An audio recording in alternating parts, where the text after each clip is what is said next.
Hello, everybody, and welcome. This is the Apostate Prophet. I hope you're having a fantastic little day. Yeah, a very exhausting day on my behalf. I don't know how to start, how to jump into this. I feel like I haven't really taken a break from anything in the last few days. And today we had a very, very interesting thing happen in the morning where, as announced, Robert Spencer and Brother Rashid, two critics of Islam, went on the PBD podcast. PBD standing for Patrick Bet David, and had a discussion with two very friendly Muslim apologists who were there to build bridges, namely Daniel Hikikichu and Jake the Muslim Metaphysician, two individuals who were absolutely disgusted and appalled by the fact that Robert and Brother Rashid were such haters, whereas they just want to establish peace. They just want to find common ground. And hi David and hi Mike once again. But by the way, that seemed to be the intent of the I get the initials messed up. PBD. I always want to say PB and J as soon as I say anyway.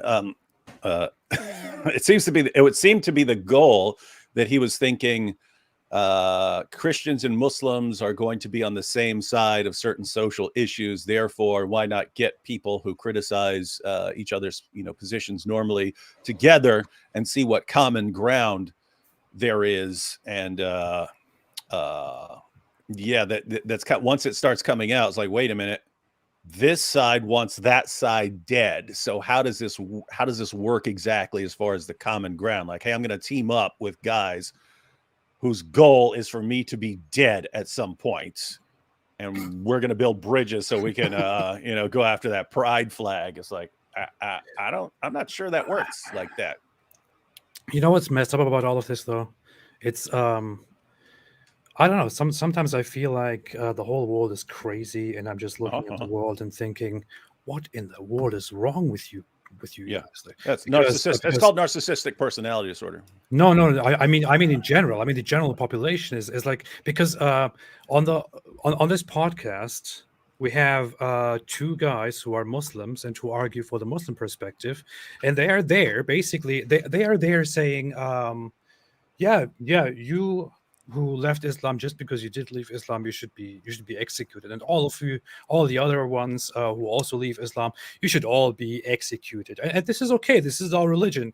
And then after the initial shock reaction, after like, oh, you really believe that? It's like, anyway, so let's talk about how we can find common ground. And I'm just thinking, that was really weird. Like, I don't know how it didn't. Is everyone crazy? It would kind of be like, hey, we need to.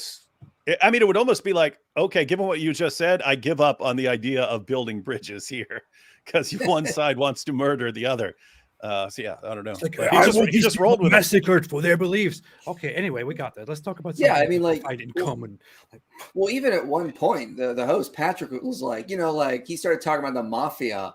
And he's like, you could see this, like the mafia doing this, like them going after people that try to leave the mafia. Are you trying to say Islam is like the mafia, Daniel? Because you guys just kill anyone. I'm like, yes, it absolutely is. This is the Islam, the traditional Islamist view. It is mafia tactics, and you want us to unite with them?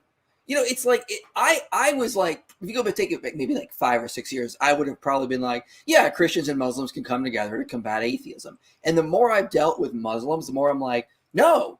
We're actually going to be far more able to unite with atheists, to my shock, because they're not promoting things like child marriage and wife beating and sexual slavery.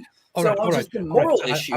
I want to pause here, But they and promote incest. I want to pause here, and I appreciate your passion and your dedication to this, but I would like to bring the discussion to Dylan Mulvaney now.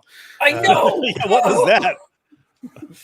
Would Dylan Mulvaney be welcomed at your mosque? Like what? This guy is talking about executing the very guy who sits over there, who is passionate and who is emotional. The Muslims in the comment section are like, "Oh, look, he's being so emotional. All emotions, because because the guy says, I don't want to be killed." And they're like, "Oh, so emotional, so emotional. Why are you crying about this?" Meanwhile, at the same time, Daniel is sitting there while saying, "Yes, if we have power, if we are the majority, we will chop your heads off, we will kill you, we will massacre populations, we will fight, we will enslave, we will take sex slaves, we will beat, and this and that. But in the West, I'm being oppressed because when I say something, when I talk about my beliefs, then the FBI puts me on a watch list. And this is very...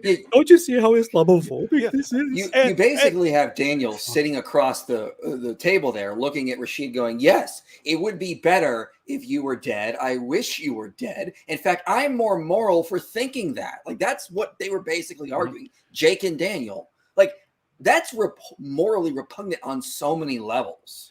And what's crazy is, like, towards the end, he's like, Daniel's like, and Robert Spencer thinks I need to be investigated. It's like, wait, you think he should be killed? You think he should be executed? And you're complaining that I don't even know what he's talking about with the suggestion of being investigated. But I mean, there are all kinds of things that you could point out with the, he believes in child brides and all. There are all sorts of things you could point out and say, this guy might need to be investigated to see whether he's putting his words into practice. But I mean, just the absurdity of, I want him dead. Yes, we want to murder him in front of people, and that's our goal. And as long as we keep expanding, we eventually outnumber these guys, and we can brutally murder Brother Rashid for apostasy and Robert Spencer for blasphemy. We'll kill all these guys, but hey, these guys that we say we want to kill, they think we should be investigated because of some of our views about, like, sex with little kids and stuff. This is morally repugnant. It's like these guys have the weirdest moral compasses on the planet. I think you should be investigated. I think you should be on a watch list. I think authorities should investigate you to see and to make sure that you do not engage and redirect individuals who agree with your views, put into practice things that are illegal for very, very understandable reasons. I think you should be on a watch list for many of the things that you have said. I think children should be protected from you. In fact, if you ask my honest opinion, I think the authorities should make sure that your family is okay and is actually treated well by the standards that we have established today for basic human dignity. It is very, very messed up. So I understand that in the moment when you are at such a round table in such a discussion, it is very hard to focus and to respond with the right thought. So I don't blame Robert Spencer here, but Robert could have pointed out something very basic there when Daniel said he has 4 articles about me on his website in which he suggested I should be investigated. Can you imagine the horror? Robert should then point out, didn't you just tell us all that we should be killed? And you are crying about this? No, the whole scenario is just awesome. And we spent the past 20 years, not you weren't even born yet, barely you two, but some of us spent the past 20 years trying to show people that there's a death penalty for apostasy in Islam. For 20 years, we were called, well, up until Ali Dawas, we're proud of that. We were called liars and saying Muslims don't believe this, and that's not what the Quran says. They would explain the hadiths where Muhammad says, if anyone leaves his Islamic religion, kill him. They would explain those, and I've been through this in debates.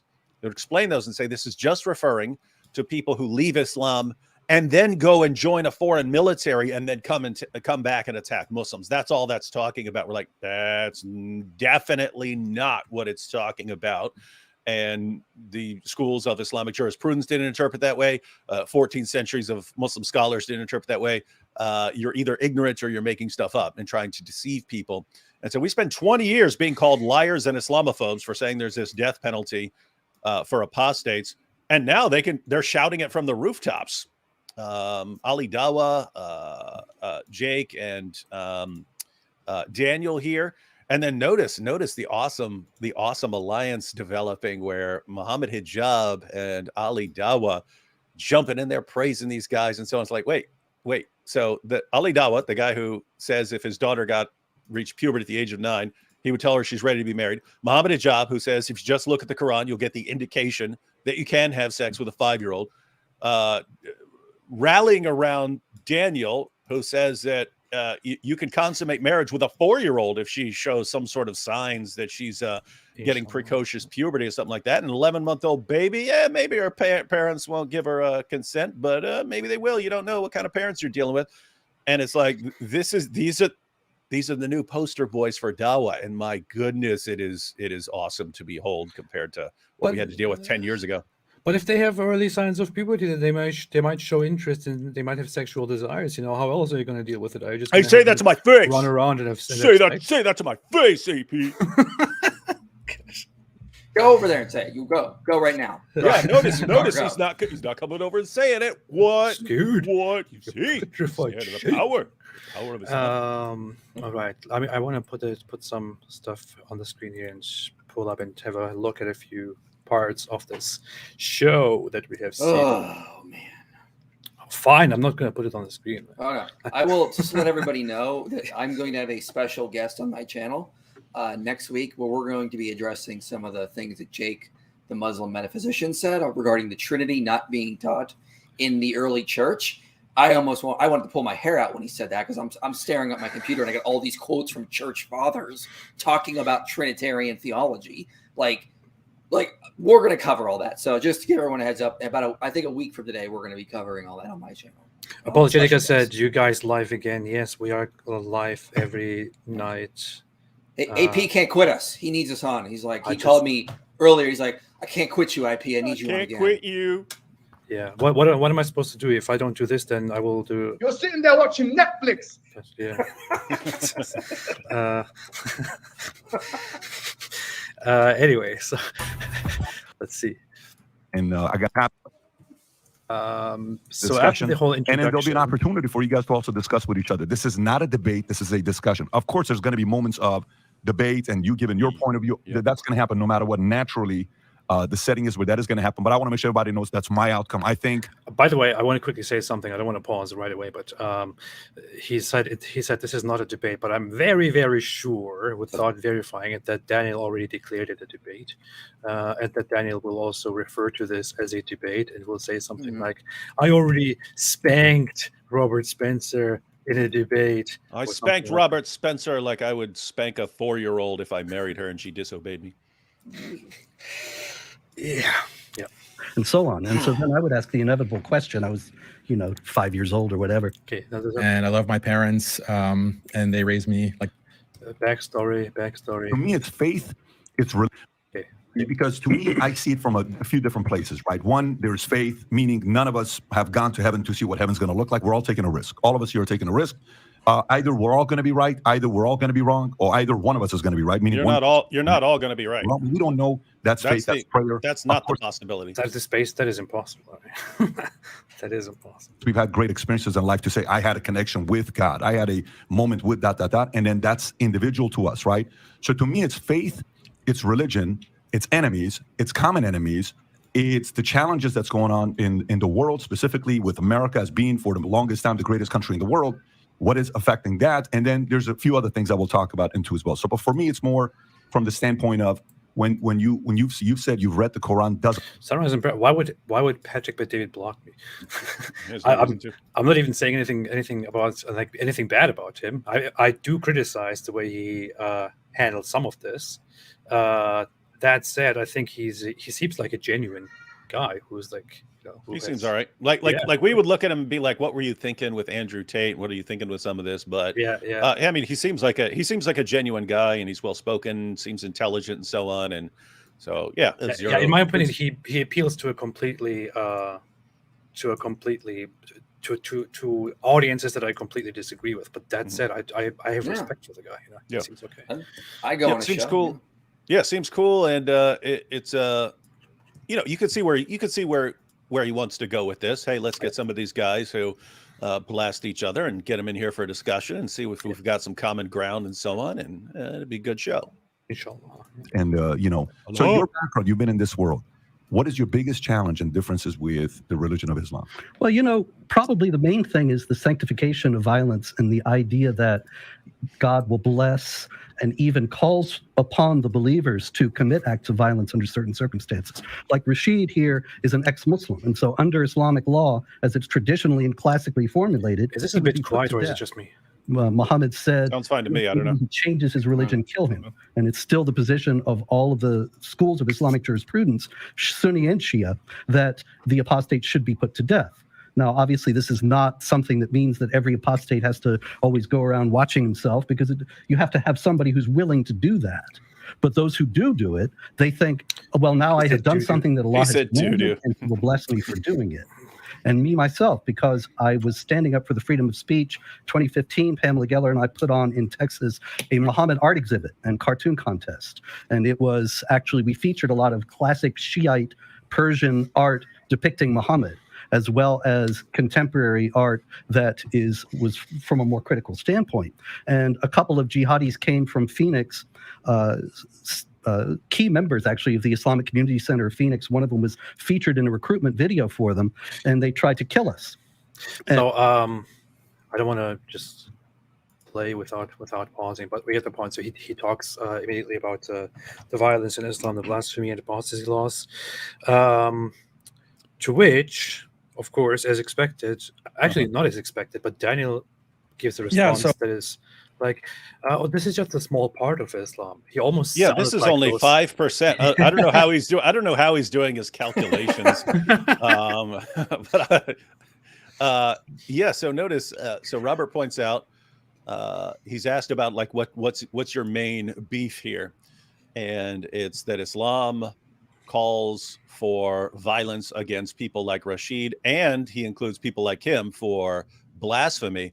And that's interesting because notice the attempt in Texas, two jihadis showed up. Matter of fact, Vocab knew one of them. It was actually part of the basis for the plot of Islamicize Me, was someone converting and then deciding to go on a killing spree against someone for a cartoon contest. But these guys got killed, who were on their way to brutally murder Robert Spencer, Pamela Geller, and so on. And so notice this would fit in right with Muhammad Hijab's video about Salman Rushdie, where he's saying, hey, that's not what I do. I'm not going to go kill the people, but we've got our gangsters. We've got our gangsters in Islam, and we can't control them, so they're going to kill you. And so Robert's pointing out, hey, this guy's under a death sentence. I'm under a death sentence. Jihadis have actually showed up to kill me. And so, I kind of have a problem with this ideology that really wants us dead.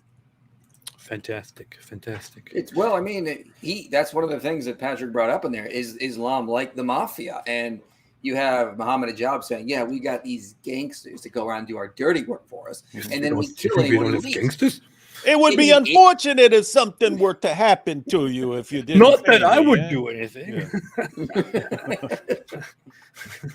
So just a few points here. Number one, it's interesting how we want to talk about Islam as a religion, but the religion is 95%, like what Jake mentioned. It's about worshiping God, being devoted to... It's about worshiping Muhammad. He calculated it very precisely. It's actually 95%. And 99% of Islam is Muhammad. And the 1% is everything else. It's everything built around an illiterate 7th century Arabian caravan robber. And my immediate reaction to this, as soon as he started speaking, was like, he goes into this with right up front with this passive aggressive attitude. Like Robert is bringing up the point that his main problem with Islam is that it glorifies violence and intolerance. And then Daniel immediately starts with, it's interesting that we talk about the religion of Islam, but instead of just addressing the issue. Yeah, so just a few points here. Number one, it's interesting how we want to talk about Islam as a religion, but the religion is 95%, like what Jake mentioned. It's about worshiping God, being devoted to a righteous way of life, loving your neighbors, taking care of your parents. That's what 95% of Islam is about. Yes, there are criminal punishments, which we're going to discuss. There is conquest, there is war theory, there's all of this in Islam. Now, hold up, David, that's not even true. Correct me if I'm wrong, but a few people have analyzed the Quran based on how much of it deals with what topic, and found that actually more than half of it deals with disbelievers, war, and similar things, right? Yeah, I don't recall the exact percentages, but yeah, you've seen that before with how much of the Quran deals with these kinds of issues, how much of the Hadith deals with these kinds of issues, how much of the Sirah literature deals with these kinds of issues. And it's a bit more than 5%, I have to say. And the idea that 95% of Islam is just, oneness of Allah. Come on, dude. We know too much about your religion with, your child brides and all this other stuff. I mean, as soon as you start reading the Quran, like the second chapter, which is the first. I'm sorry. Black Angel said 5% death, 95% pleasure machine. I forgot. Pleasure machine. Yes, it's all pleasure. Well, I mean, Brother Rashid made a good point that even if Islam is only 5% it's still horrible because you could have a glass of water that's like 95% water and 5% poison. It's still going to kill you. It doesn't matter if it's just 5%. So this analogy that they're making, there's only 5%, that doesn't really change anything. I mean, who cares? Even if you've got these horrible things. It's like if you got a guy up on stage who's running for president and he says all these great things like, I'm going to lower taxes, I'm going to increase help for the poor, all this stuff. By the way, we're also going to round up all the Jews and throw them in prison. Like, okay, leading up to that, that is the one thing I'm not going to vote for. So we've got elections coming up and so on. So yeah, the idea would be a politician comes up and I'm going to lay out my plan. And he goes through 95% of his plan, right? He goes through 95% of his plan, and it's all, work on the economy and just work on the economy, and we'll do all this stuff. And then like the last 5% is, we're going to bone 5-year-olds and kill apostates and slaughter anyone for blasphemy and wage terrorist attacks against the entire world and beat our wives into submission. So I'm like, hey, that 5% sounds like it matters quite a bit. In fact, it seems that is what we should be focusing on here, and not your feelings. But why 95%? 95% is about completely irrelevant stuff. So my suggestion would be, okay, we got that. Okay, 5% is a little bit controversial, but how about the 95%? There's a lot of stuff in there that could be useful. Let's focus on that. Let's discuss it. Let's find some common ground here. Okay, it's fine. Yeah, the 5% we don't agree with that, but yeah. Hey, side note, you got to break it down quick. But what is the deal with So my internet went out yesterday. I was trying to come back with my phone, but even that wouldn't work for more than a few seconds at a time. But I caught when I was trying to sign back in a bit later, I was catching you guys talking about Daniel and a pleasure machine. And I see everyone commenting and joking about the pleasure machine. I was like, this sounds like something I need to go back and see. You missed a great segment because we reviewed Daniel's opening segment on the third part of the debate, where he just goes on this big analogy about this company called Pleasure Inc. And they invent the pleasure machine, and you got to strap it on, and you get unlimited pleasure from this strap-on pleasure machine that you can use. And we pointed out that his pleasure machine idea is just Islamic heaven, but he's putting it up as it's a bad idea. So we said, this is just a dichotomy. Daniel's like, you can either be a secular humanist and get their pleasure machine, or you can be a Muslim and get his lovely strap-on pleasure machine when you die. So you missed a lot of great jokes. I'm just warning you. Oh man, I'm gonna have to check that out. It sounds interesting. Yeah. I actually tried to post. I tried to post a super chat, and I put Muhammad had a pleasure machine. He called her Aisha. but it wouldn't let me. Don't. Mm. No, but yeah. So his idea is basically that the liberalism is a pleasure machine and it destroys everything. And those who don't want to use the pleasure machine are being persecuted by Pleasure Inc.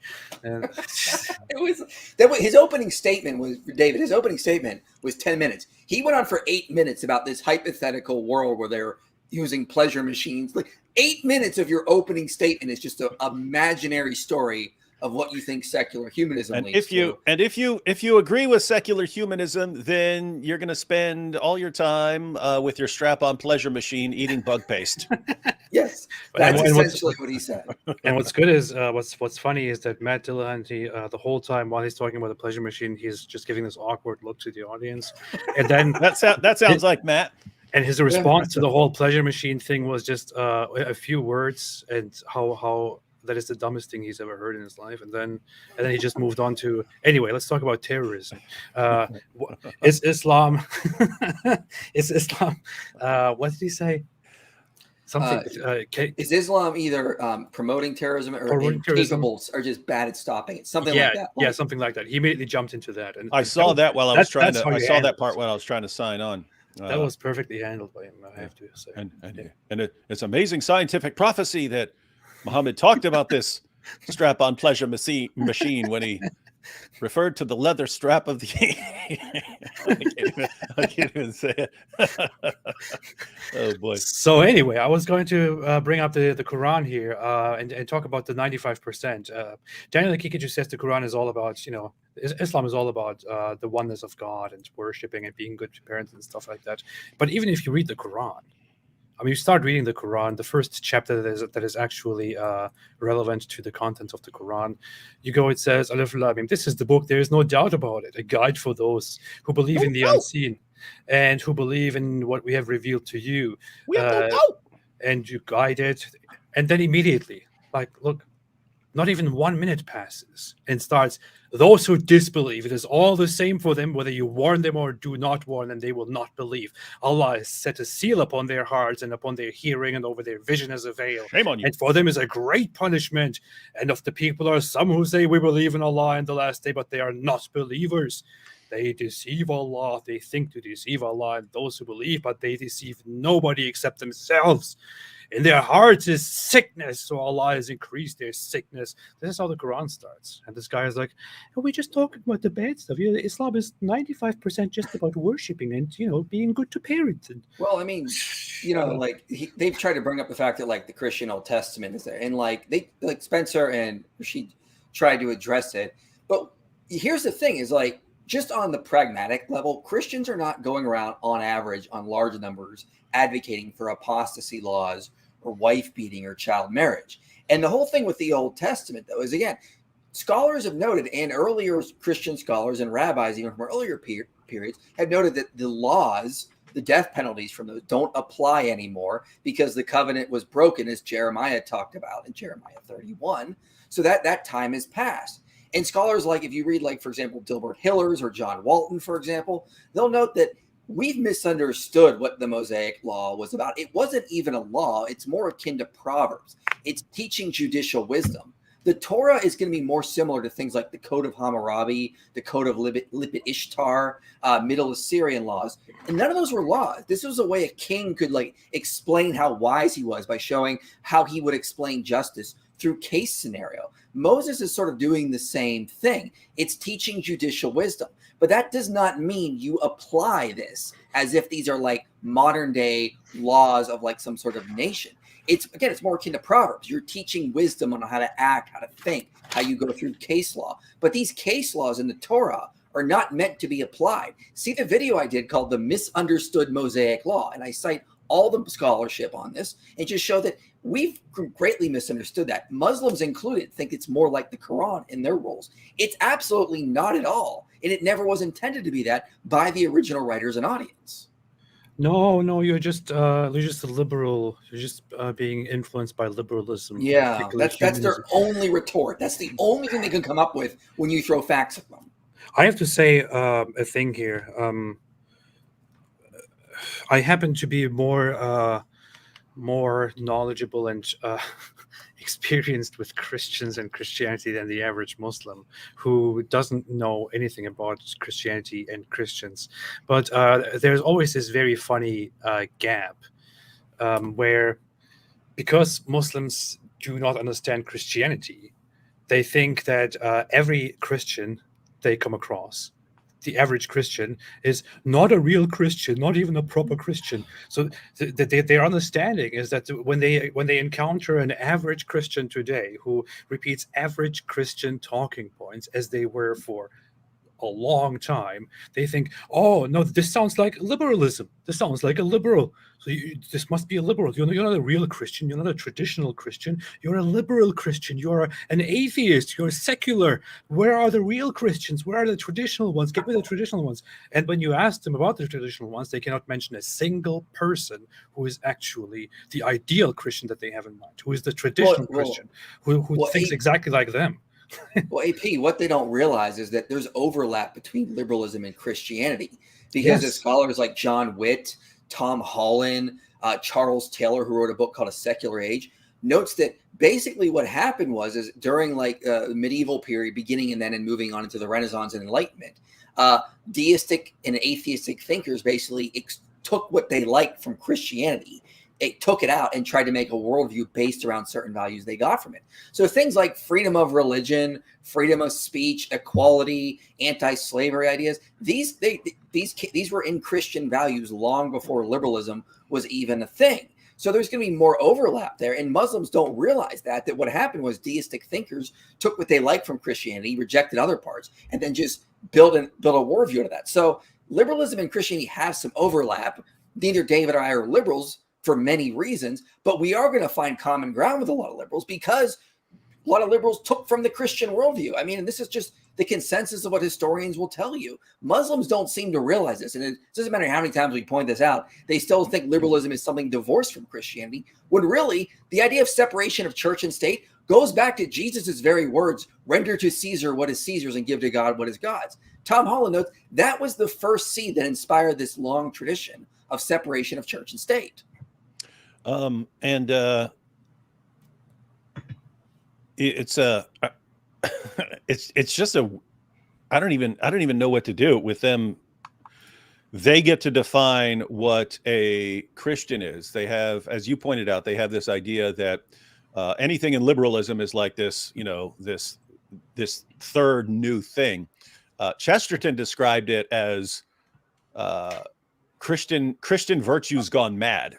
Yes. In other words, once you have a system of Christian virtue, but you have a foundation for it, and then you take the virtues and you wipe away the foundation that tied everything together, you end up with like these idols. So we're gonna prop up tolerance as like an idol, but it's lost its connection to everything else, and so it just kind of goes insane without being connected to everything else, and so.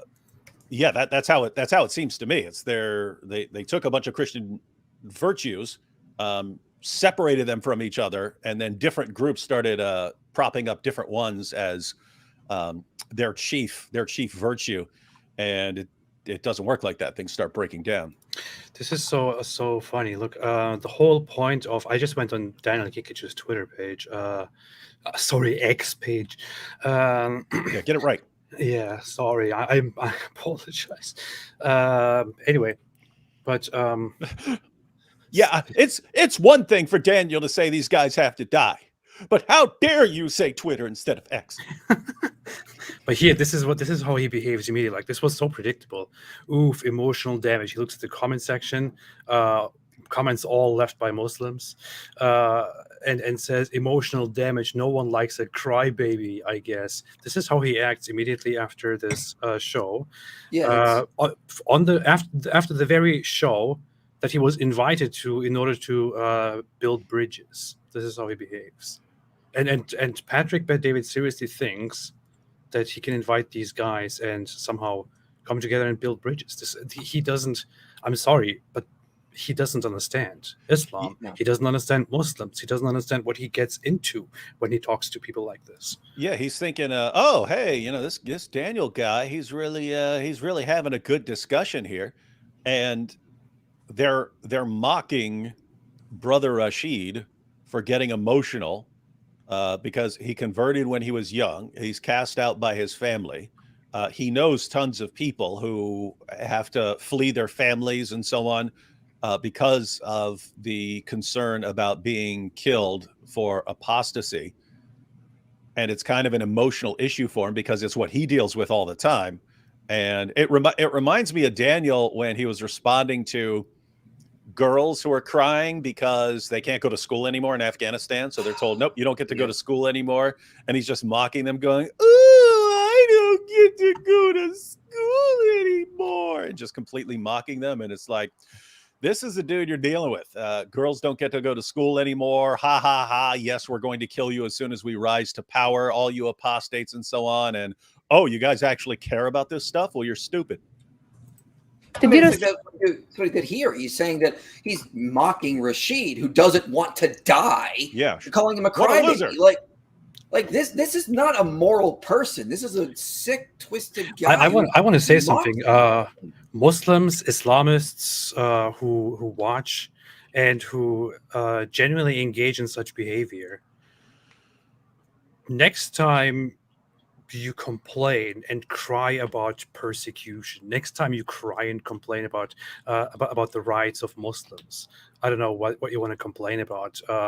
Israel, want to complain about China, want to complain about Burma here and there, whatever it is. Someone saying in an article that you should be investigated. Oh yeah. Next time you cry about these things, you know what? Shut up. Nobody cares. Go cry in a corner. Cry me a river. Little pathetic weaklings. Idiots, go cry. Who cares? Cry me a river. That's how you act. That's how you act. You mock people. You mock people for saying, I simply don't want to be killed. But then in the next moment, you go out there and you start crying about persecution. Muslims are treated like this and like that. Yeah, think about this, by the way. It's like, when people make a burqa law or something like that. Islamophobia. Yeah, I'm not crazy about the idea of telling, women they can't wear this. And so I would advocate strong penalties against people who are forcing women to wear this. But as far as like the government saying, no, you can't wear this thing, I'm like, I'm not sure that governments should be controlling. So there's a part of me that's like on their side. But notice, I mean, wait a minute, if people like Daniel are just going to mock people who don't want to be murdered for apostasy, if he's going to mock girls who can't even go to school anymore because the Taliban has made it illegal, it's like, why does he then expect us to care that women are being told they can't wear burqas in school or something like that? Let's have a look at that, by the way. I just remembered. دیروز خبرش شنیدم خیلی خوشایند بود برام. با خدا اشک ریختم. اما امروز خیلی جگر خودم.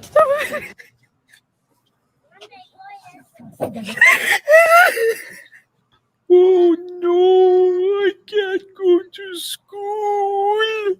Oh.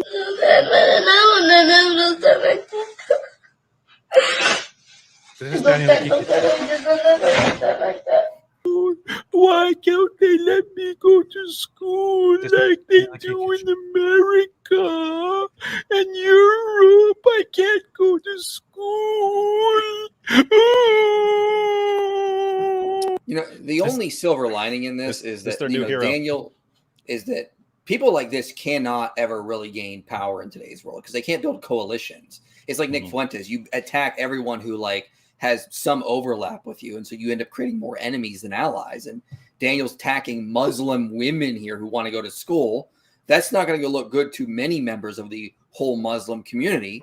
So, I mean, the only silver lining is that he's just going to put himself in this fringe corner, and you're never going to have a coalition to actually gain any sort of power to implement your ideas. But that's why it's all awesome. That's why it's all awesome. Like they're rallying around this guy that will completely alienate them from everyone. Imagine how messed up this is. I mean, there are little girls, there are teenagers, I don't know, young adults, whatever it is, who are now who are blocked from going to their schools, and they're crying. Little kids are crying, and Daniel Kikachu is there, like he's mocking them, like, "Ooh." Imagine.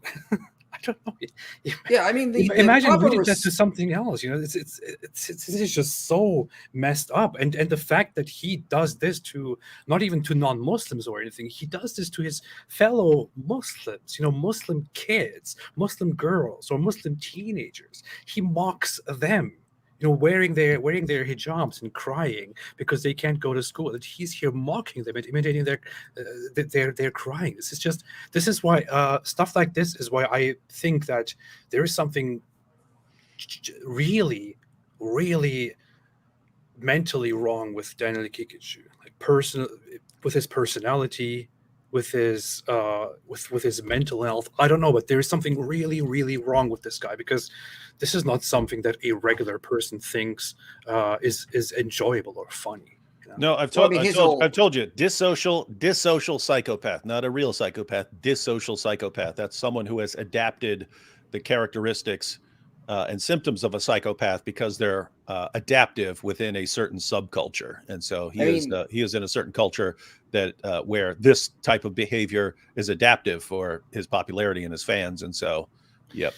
Yeah, when he put this out and he got attacked for this, he accused these girls of being like Western agents. Yes. Somehow. And it's like, listen, even if you're right in your delusions that this is what is going on, you don't mock children. It just looks bad. So ironically, if he was right that these are Western agents, he's playing into the CIA or the FBI's hand by just making himself look bad because he's falling for this and now he's mocking them, which is just going to look bad. So, if this is the CIA, which most likely is not, he just played right into their hands. So he's not very smart when it comes to this. Like, these are CIA agents here. These kids are CIA agents.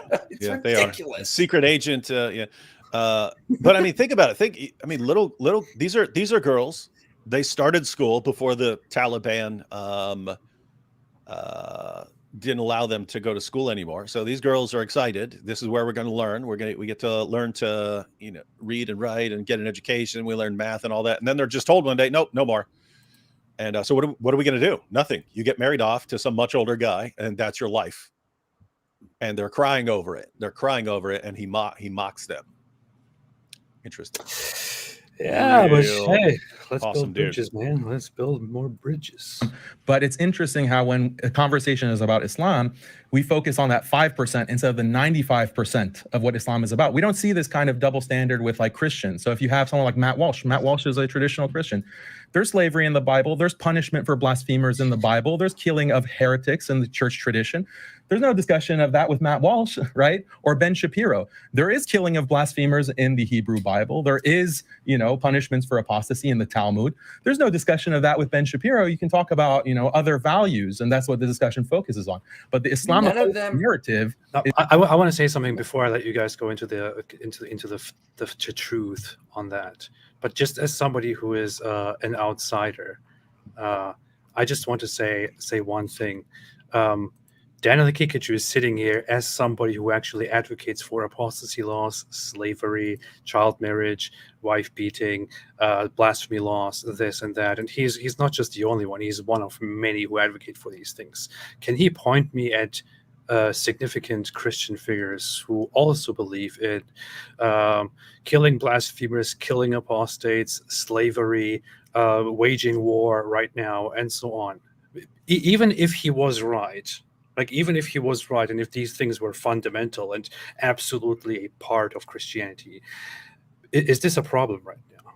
Is this a reality in our world right now? No, that's what I was going to say.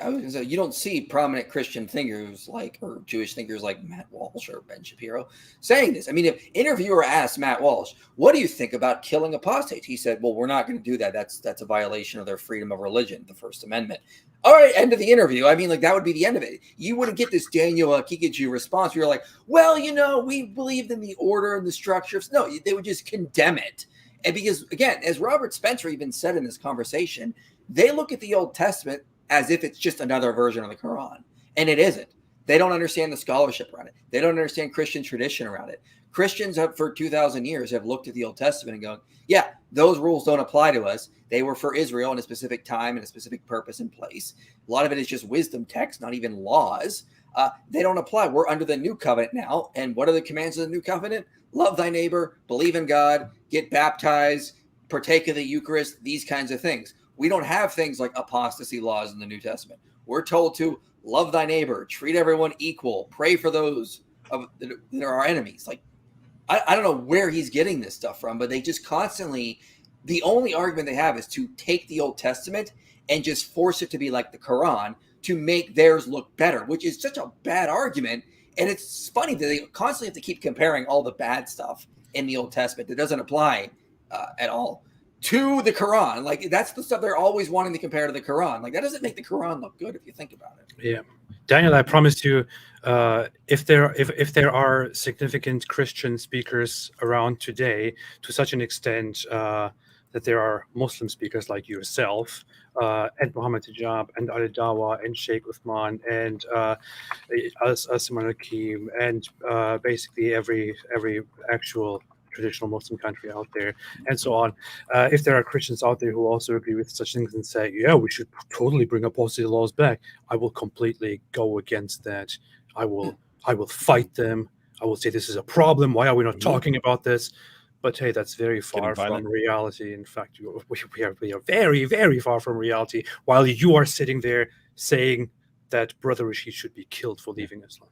And it's really weird that people who understand abrogation in their own religion, where Allah can reveal something and then completely change the rule a day later if he wants. He can give you a rule and then tell you something else later. And he says he's bringing something better than what he delivered before.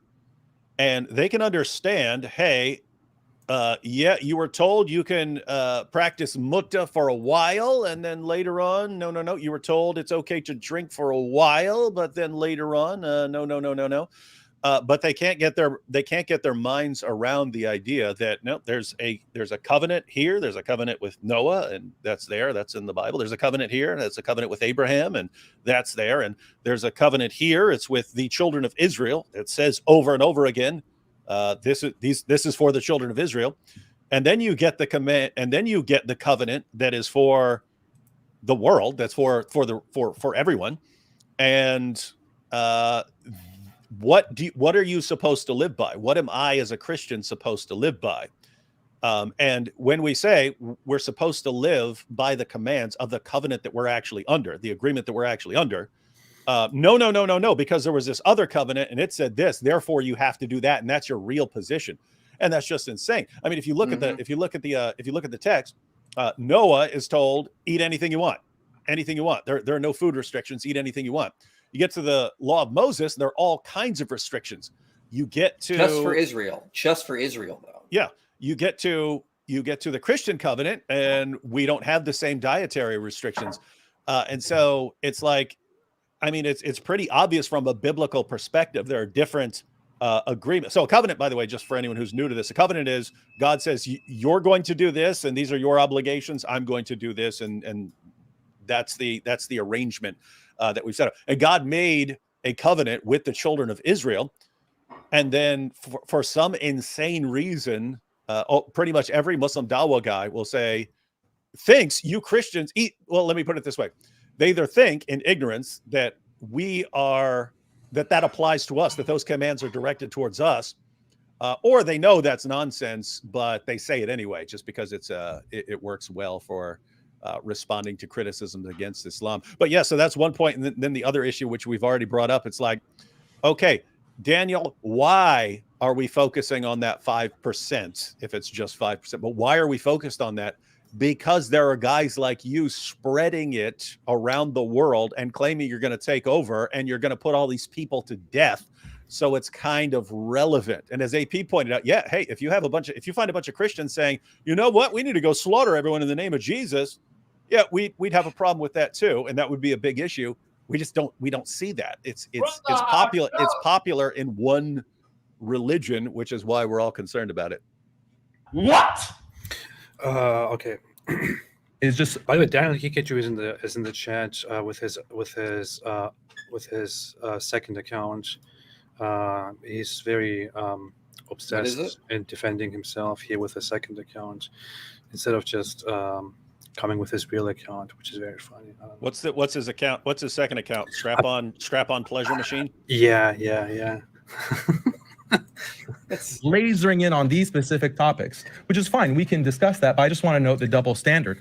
So the other framing of this whole discussion that I want to put out here, though, is that I'm wondering, like, this standard of, oh, there should be no punishment for blasphemy, for example. Let's just put that out there. There should be no punishment for mocking and insulting a religion, attacking people's values. Is that coming from a Christian perspective? Is that coming from a tradition? Is that coming from the church tradition? Is that coming from the Bible? Because when we look at the Bible, we see in Leviticus, we see in Deuteronomy that blasphemers should be put Notice to he death. just applied that to Christians. Like that, those are Christian rules. You entice, like your son or your daughter or your wife entices you to worship other than God, then have no mercy. Put them to death without due process mentioned, without any kind of... I wonder if he ever understands what the word testament or covenant means. No. Well, also, I mean, in the passage he's quoting, he's talking about people that are actually coming to entice you to worship false idols in Canaan. Yeah. It's not just somebody who leaves the religion. It's somebody who comes back to you and says, hey, let's go over and sacrifice. Now, also in the ancient Near East, there wasn't a concept of religions like we have today. So this is very weird for him to apply this to like leaving a religion. That just simply didn't exist in the ancient mindset.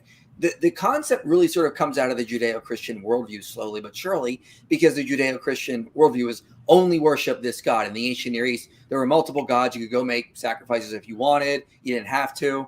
So he's applying a later modern standard onto the text. And the text is Here's the thing, though. Here's the thing, though. Whenever it gets to this discussion, I feel like we are all falling into the trap that Daniel is putting out there the entire time, and still arguing about why that is actually not part of Christianity, why why that is not really relevant, why he's misunderstanding that. It doesn't even matter. He is just bringing an objection of basically, oh, so you Christians don't have these rules. Why don't you have these rules? You should have these rules too, according to my understanding of Christianity. If we go back in Christian tradition and history, 1,000 to 2,000 years back, it doesn't matter at all. Just focus. It's just your Christian opponents, the average Christian, the majority of Christians here, they do not believe that apostates, blasphemers, and so on should be executed. You do.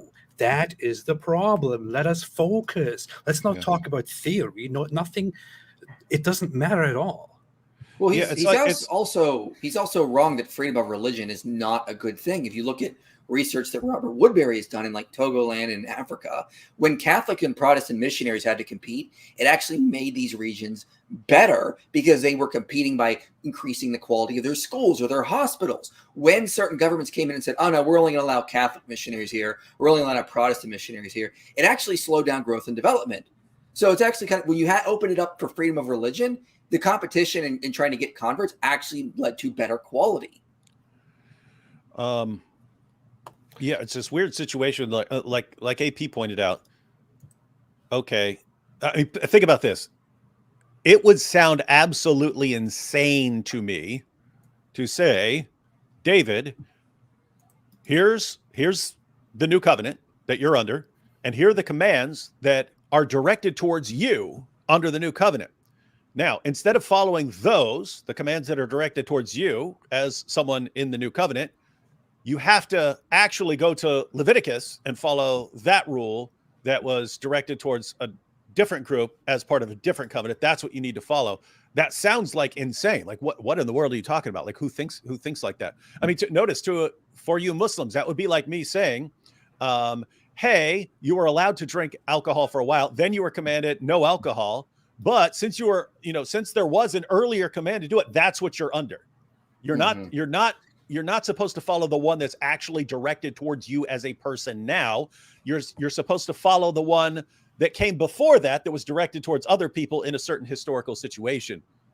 And I mean, Muslims defend abrogation all the time. They defend the rationality of it. Well, it made sense for God to give these stepping stones that eventually led to the final set of rules. When we try to follow our final set of rules, they say, no, you got to go back to that earlier. You got to go back to that earlier rule because that helps us when you're criticizing the Quran. This is also an interesting point, by the way.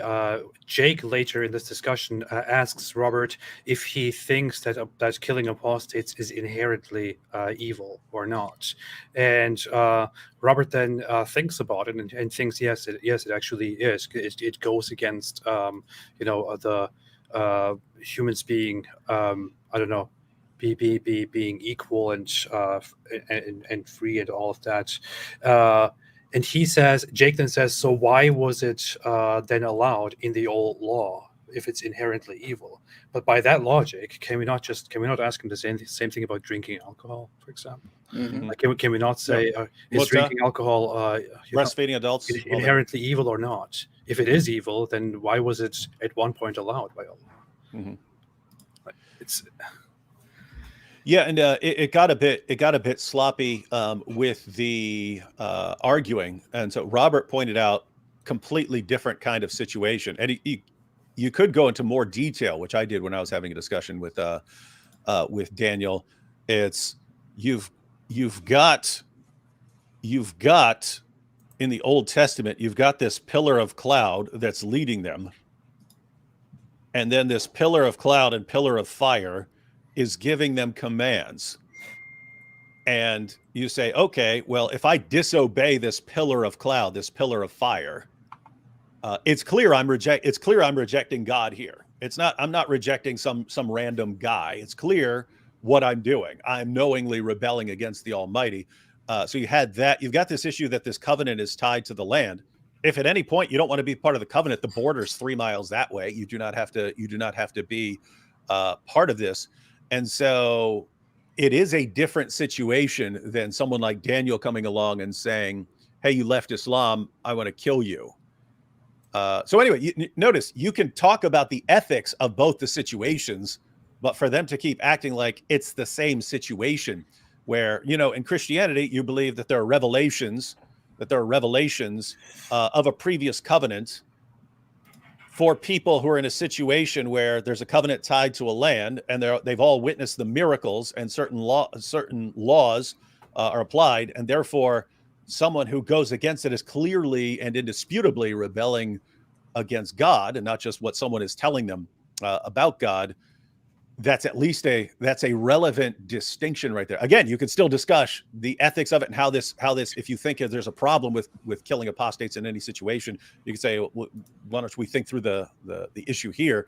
But to act like they're the same thing and that this is part of like Christianity today, if we weren't infected by liberalism, it's just nonsense. And the fact that people actually listening to him as he spouts just absolute insane, idiotic nonsense tells us a lot about dawah. So this is and here is where you see the general attitude and the deception of online Muslims and the Muslim apologists who have basically built this whole attitude here. If you go into the comment section of this podcast episode, you will see that the top comments are very much all in agreement with the Muslim side, and they all say they have Muslim names. I have to credit Patrick. They try to stay objective and say the Muslims were right. Patrick knows more about Islam than the guy who claims was Muslim but converted to Christianity. The Muslims wrote books on Islam, and Christians also wrote books on Islam. I don't know. He say more than the convert. Yeah, it seemed that Rashid was schooling them. Rashid is the most knowledgeable one at the table. I would say in terms of the beliefs and the values of Islam. And of course, these Muslim commenters think that even Daniel Kikachu knows more. And I would say Daniel Kikachu is theologically seen the least knowledgeable at the table. I don't know. I'm not sure about that part, but he's not very knowledgeable. But he's knowledgeable on the topics he deals with. But not on. I've never seen any. But you see the top comments there, like the likes, because Muslims spam the comment section as always because they think. They prepare. They prepare, and they're sent there. They're sent there by the other Dawah guys. Public opinion by spamming. But if you actually go into the newest comments, for example, which they do not like, you will see among the crowd of still Muslims spamming quite some comments here. Like I saw one earlier. What was that? Jihad, a holy war against the West. You will not see such a comment at the top. Immediately you will hear stopping by to show some love to Robert. Guess how many times you see positive comments for the Christian side at the top? You don't. You all find them. You find them all at the bottom of these top comments, with Muslims responding to them and basically mocking those comments. And you will find at the top comments from Muslims either admitting to being Muslims or pretending to be Christians or atheists or Jews and saying, I was an atheist until I watched this discussion. And this made me. I showed this discussion to 7 priests, and they all converted to Islam. Alhamdulillah. Alhamdulillah. Wow. The Pope just watched this and converted to Islam. I am a Christian, but I must say that the Muslims were much better. I am embarrassed with the Christians. Like, it's amazing how much those same comments always show up on these types of videos. Like, it's so interesting, and that, you know, they just happen to all basically be the same scripted comments. Yeah. It's just, I mean, that's how dishonest the entire community is. I just don't know how else to put it, but this is so dishonest. It's embarrassing. And they think that this somehow influences public opinion. It doesn't. The average person will listen to what is being said here. And you could see during the live chat, which is not shown, that people were quite angry about the fact that these Muslim guys are sitting here and actually saying, my opponent there should be put to death, and the other apostates should be too. But of course, they will drown this here. Is that coming from the church tradition? Is that coming from the Bible? What? Yeah, it's coming from the Bible, Daniel. Oh yeah. Should be put to death. You're criticize Islam. I'm wondering, is that criticism on the basis of the Bible? Is that on the basis of the church tradition? Or is this a liberal, secular, modernist critique of Islam? So I want to know, am I debating or discussing with 2 Christians or 2 atheists or 2 liberal secularists? Like, I really want Daniel to give me a very brief list, a handful of actual Christians, like real traditional Christians. Like, can you point me at those, or is every Christian that you can think of a liberal secular Christian? And if that is so, then maybe Daniel, you're misunderstanding.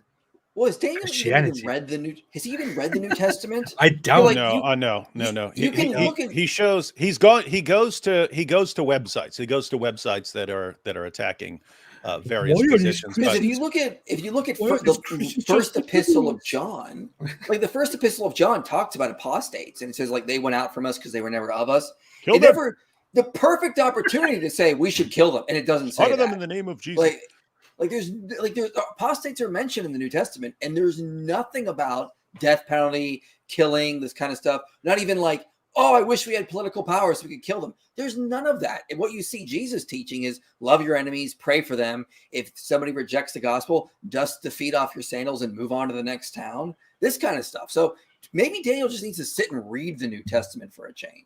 Excuse me, I mean, the harshest, is this coming from the Bible, or is this coming from secular humanism? Yes. Yeah. My secular humanism is like my secular humanism is telling me to read the Bible. The harshest penalty under the new covenant, the biggest penalty that you can give out is excommunication. It's, hey, if you do not want to follow the rules of the church, there's the door right there. Bye. That's oppression. Hope the best for you. You don't have to follow these rules. There is the door over there. That's the rule. That's oppression. There is no we have to kill you if you walk out that door. The Apostle Paul said, who am I to judge those outside the church? God will judge those outside the church. No. So there's the door. Let God deal with them. You don't have to control the entire world. And somehow, according to Daniel, who has apparently never read any of this, what we're actually supposed to do is say, but in Leviticus it said this, which is a completely different group. So I'm going to go by that and completely ignore the teachings that are directed towards me as a Christian. No, this is all secular humanism. This is all liberalism. It's clearly evil. It just pushing people away. Just saying, okay, well, Let them go, and God will judge them. This is clearly evil. This is clearly oppressive. What you have to do is execute them. This is the merciful way of dealing with them. Secular humanists built a time machine. They went back in time. Secular humanists wrote that. Secular humanists gave you all of these ideas. And your secular humanist Bible that tells you to love your enemies and pray for those who persecute you, and to do unto others as you would have them do unto you. Love your enemies. Who are you getting this from the Bible, or are you getting this from secular humanism or from liberalism here? Yeah. I mean, read the book. If anyone, what Daniel should read is a book called Human Rights and Christianity: An Introduction. And every chapter is a different author, and they basically just point out like modern understanding of human rights that manifests in like Vatican II, for example. Comes back to like Christian ideas and Christian doctrines that have been laid down over the Christian history of 2,000 years. So when he sees us doing things that are similar to like secular humanists, it's because there's overlap there. We're not secular humanists, but in a lot of ways, the values that we basically have are very similar or more similar to secular humanists than they will be to Muslims, because as G.K. Chesterton said, it's just Christian ethics gone mad. So there's going to be overlap there. This is his probably third biggest fallacy. So he's like the king of black and white thinking, right? Like you either have this leftist dystopia or you have Sharia dystopia. There is no other options. Pick your dystopia. If you want to avoid this dystopia, you have to take this dystopia. No other options. So he's got that one. He's the king of the slippery slope fallacy. Meaning if you don't slaughter all these people right now, then you're basically, if you let your girls go to school, then they're basically going all the way to OnlyFans. That's the only possible outcome there. So the slippery slope. Yes. And then this one here, hey, secular humanists do this, or liberal, whatever you want to call them. They do this. Christians do this. Therefore, Christians are these, secular humanists or whatever. That's a fallacy. It's like notice the reasoning. This is, by the way, it's called the fallacy of the undistributed middle. You can look if you ever want to look it up. You can see why that is. But it's the same fallacy. All cats are mammals. My dog is a mammal. Therefore, my dog is a cat. Right. See the reasoning. It's A. All A are C. B is C. Therefore, B is A. That's ridiculous. That's ridiculous reasoning, right? So notice, the pagans took a pilgrimage to Mecca. Muhammad took a pilgrimage to Mecca. Therefore, Muhammad is a pagan. Of course. What's the problem here? The secular humanists believe in this human right. Christians believe in this human right. Therefore, Christians are secular humanists. Exactly. It's stupid, insanely ridiculous reasoning, and like everything that comes out of this dude's mouth is some fallacy. David, you just don't get it. If you let your 9-year-old go to school and don't marry her off at that age, the next thing you know, you're going to be running around with a strap-on pleasure machine, peeing all over the walls. Yep, I mean, eating bug paste. Two options. It's the only two. There's no other middle. There's nothing else. Yeah, guys, I just want to make sure, because that's an important fallacy when you're watching Daniel, because he does this all the time. But and it's pretty standard in Islamic apologetics, like when Muslims try to argue that Jesus was a Muslim. Look, he prayed there.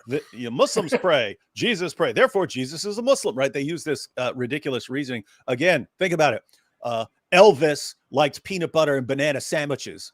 I like peanut butter and banana sandwiches. Therefore, I'm Elvis. Give me the keys to Graceland. That's like ridiculous, insanely stupid reasoning, and it's like foundational to Daniel's dawah.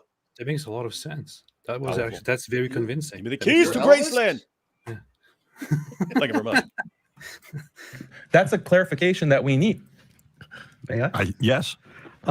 This is a very important clarification. So we talked about this, and there are a couple of distinctions that have to be made. One is all of your examples from Christianity are from Old Testament law, which if you had studied Christianity, you would know there's no sect of Christianity, no school of Christian thought, no tradition within Christianity that holds that Old Testament law applies to Christians for all time. As a Not matter of real fact, it never Christians. did apply. Even in Judaism, after the destruction of the They're temple fake in 70 Christians. They're AD, liberal the Christians. rabbis redefined Judaism so that even they don't teach that those punishments have ongoing validity. So you're talking Well, about that is go because pause it real quick. Christianity it was influenced by secular humanism, which controls everything, And which so is is why Judaism. you Judaism is are also. condemning your own religion now. You're condemning your own Bible now because of this evil of secular humanism. And the Jews are also doing the same thing. They are all adopting secular humanism and leaving their religions and adopting liberalism. And that is the problem. All of you should believe exactly what I believe. We should all kill apostates. Perfect And response. it's actually an Perfect important response. point that's being made here. Actually, maybe we should watch a little more and then Yeah, you talk too much. come back to it. You talk too much. Quiet, man. Yeah. about something that nobody in mainstream Judaism or Christianity thinks is valid today. Versus Yeah, good. Pause it. Good. Pause it. I don't know if it's going to come up again, so I just want to say this real quick. Robert just pointed out that, like, notice why don't even Jews carry out these penalties anymore? Is it have they just been infected by secular humanism and so on?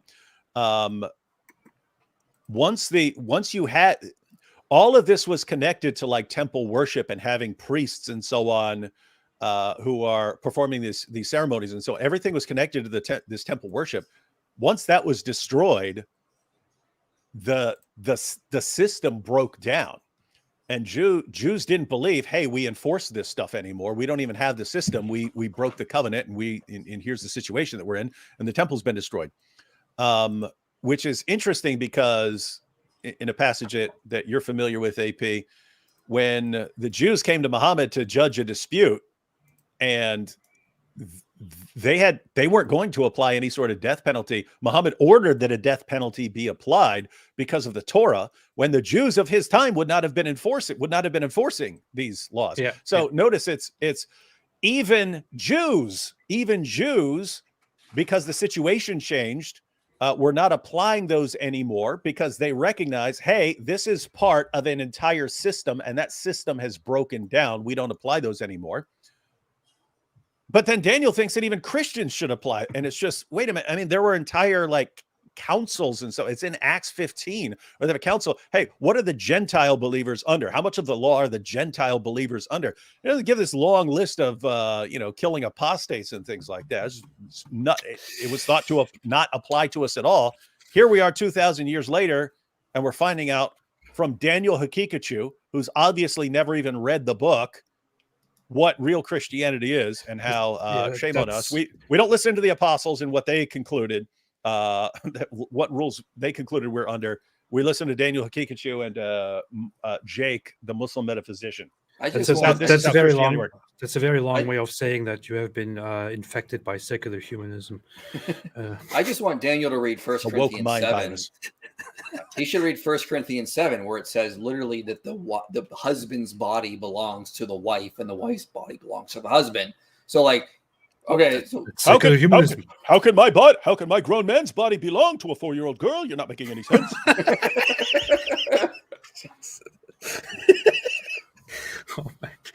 Oh man. I think is valid today. And the bringing up of ancient historical wrongdoing is all very well. And there's certainly a place for that. I've got no interest in denying any of the misdeeds of Christians throughout history. But the problem that we have in Islam is that these passages of the Quran that are problematic, passages of Muhammad's traditions that are problematic, they are still considered to be in force by very large numbers of Muslims, such that all the major terrorist groups around the world are Islamic groups. And you don't have any Christian terrorist groups saying Jesus is Lord and blowing people up. There's a reason for that. Because of secular humanism. Because of secular, you've been infected by your worm goop. Secular humanism infected Christianity. That's why there are no Christian terrorist groups in the world. Christians in both religions. Notice because they're going to completely derail it, even though that's kind of, Robert just brought up kind of the core issue here. Namely, if you take the Bible. You read it from beginning to end. You read the Bible from beginning to end, and then you say, hey, I've entered into this covenant. What am I supposed to do now? Killing apostates, slaughtering unbelievers in the name of Jesus. No, you don't get any of this. There's no way, unless you're absolutely insane, to read the text and conclude that that's what you're supposed to do. If you read the Muslim sources and say, what am I supposed to do? You start coming to some pretty clear conclusions. And so it's like, okay, we've got one ideology that calls for the violent subjugation of the world and everyone, killing apostates, beating women into submission and so on. And so why don't we focus on some of those issues if we're talking about building bridges? And the response is, but there were other rules 3,400 years ago, so we need to focus on that. But which Bible, David? Which Bible? There are so many different Bibles. There's 72 Bibles. There's 72 Bibles, like my there's 72 King James virgins. Version, New King James Version. There's New American Standard Bible. There are so many different versions. Which Bible can you trust? Which Bible will you trust? They're all different. Powerful. Yeah.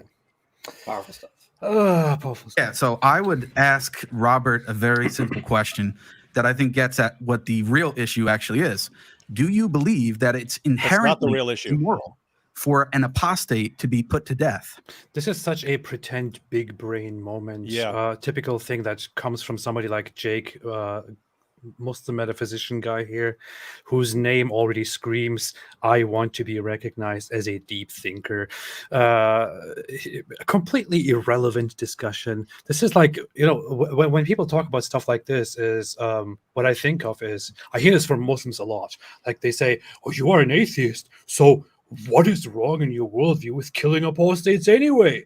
It can't be, good or bad. So who are you to judge? And I'm just thinking here, you could come into my house and start stealing things and, robbing me and go around. And when I turn on the light and confront you with a gun, you could tell me, but hold on, wait a minute. Yes, I did break in, but what is, in your worldview, what is wrong with this? It's not wrong or right. It's not bad or good. Before you finish your word, I will just shoot you. Because that's how that's how the real world works. That is how the real world works. You can talk as much as you want about the meta of why I find this bad or why I find this good, or if it is technically wrong in my worldview or technically right in my worldview. That's a discussion that you can have as long as you want. Meanwhile, I will shoot you because you just broke in and endangered my security and my safety and tried to take things from me and gave me the right to defend myself, because that's what matters. And when we are now sitting here and we are having a discussion, and I am an ex-Muslim, and I say, hey, you know what?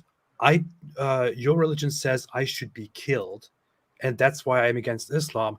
Then it doesn't matter whether you think we should focus on the inherent evil or good of killing apostates or not. What matters is that you want me, an apostate, killed, and I have a problem with this. Anyway, anyone want to add something? Yeah, I would just say with regards to what he was saying there, like, is it inherently wrong? I mean, like, you're assuming a certain ethical standard. I would say that you could probably come up with circumstances where it could be moral, but I would just say in 99% of those instances, no, it isn't going to be moral. So, like, you got to show me a scenario where it actually is, like, in a virtue ethical framework. You need to actually apply that kind of thing. It's like, is killing always wrong? Well, no. We just mentioned there's instances where killing can be morally permissible. So you got to look at this more from like a real world standpoint and see, like, is there any way in today's world where killing an apostate can be the moral thing to do? And I find a hard time finding an example. I mean, you could say maybe in the past when there were certain other circumstances, there may have been times where it could have been morally permissible based on the individuals involved, based on the environment, based on circumstances, because that's just the way the virtue ethicist is going to think. That's because you were infected by secular humanism. Yeah, and this has actually come up before, the idea, hey, you object to this, therefore you saying that there's no situation where that could ever apply. And yeah, like IP just pointed out. I mean, let me just give an example. So I condemn wife beating. In Islam, your wife gets out of line, you beat her into submission. You can beat her until her skin turns green. Don't worry, Muhammad will condemn your wife for being a bad wife, not you. So I can say, notice if I were talking to these guys and I would say, hey, you know, you shouldn't beat women or something like that. Don't beat women. But if you were to ask, hey, you're saying there's no situation, this is inherently wrong in every single situation. No, I can think of a situation where it would be relevant. My wife goes completely crazy. She pulls out a gun. She's about to massacre my kids or something like this. And the only way to stop her is to sort of knock her to the ground or something like that. I could come up with a situation where it's actually relevant. That has nothing to do with your guys' idea that, hey, you know, your wife messes up your falafel, you just, you know, beat her into submission. Hey, this is funny. Somebody just noted that there's a Candace Owens. Yeah. Candace Owens. I saw that signature. 1,000 years ago. Yeah, I didn't notice that until somebody pointed it out. Jake probably requested that. He's like, "Yo, I want to sit by Candace Owens since she gave props to my main man Andrew Tate, the new hero of dais everywhere." This is probably, I don't know. This is haram. You can't sit next to Candace Owens. I believe that it's inherently immoral for an apostate. Is it inherently immoral? Well, I know this is some kind of trap, but in any case, no, I'm just looking for honesty on your part. That's all. You can always have honesty on my part. Everything I tell you is the truth. He said no, and then he actually did use it as a trap. Okay. And the fact is that, I don't know. I tell you the truth. I haven't thought about it. Okay, you haven't thought about it. Well, you're writing all of these books on Islam, talking about criticizing Islam, right? And you don't even know if this is inherently immoral. That's quite shocking, Robert. I would say that I don't think that it's moral to put the apostate to death. So it's immoral. As it comes to my books about Islam, I'm just reporting on what Islamic clerics and the Islamic tradition teaches about passages like when Muhammad says, if somebody changes his religion, kill him. Yeah, go ahead and pause it. If you look, for example... So hold on. He said, is it inherently immoral? Robert said, I know this is some kind of trap. Jake said, no, this isn't something I planned. No, I'm just honestly curious about your opinion. And then as soon as he says, I don't know, he's like, you don't know? And now he will get into the actual trap and use it. So he can't even have an honest discussion here. Man. Yeah. So and notice what they're saying. So he's asked, is it inherently wrong? Like, is this going to be wrong no matter what the situation is? And he's like, I haven't really thought about that. And they're like, but you write books talking about what Islam teaches on these issues, and that's kind of like me. Like when I'm criticizing Islam and when I'm pointing out that Islam calls for the violent subjugation of the world and killing apostates and wife beating and so on, most of that isn't Islam is false because of this. It's, hey, all you people out there keep saying this has nothing to do with Islam, and I'm showing you where it definitely has something to do with Islam. These are Islamic teachings. And so, as Robert pointed out, a big part of what he's done is just, guys, this stuff that everyone says has nothing to do with Islam. I can show you this stuff in the Muslim sources.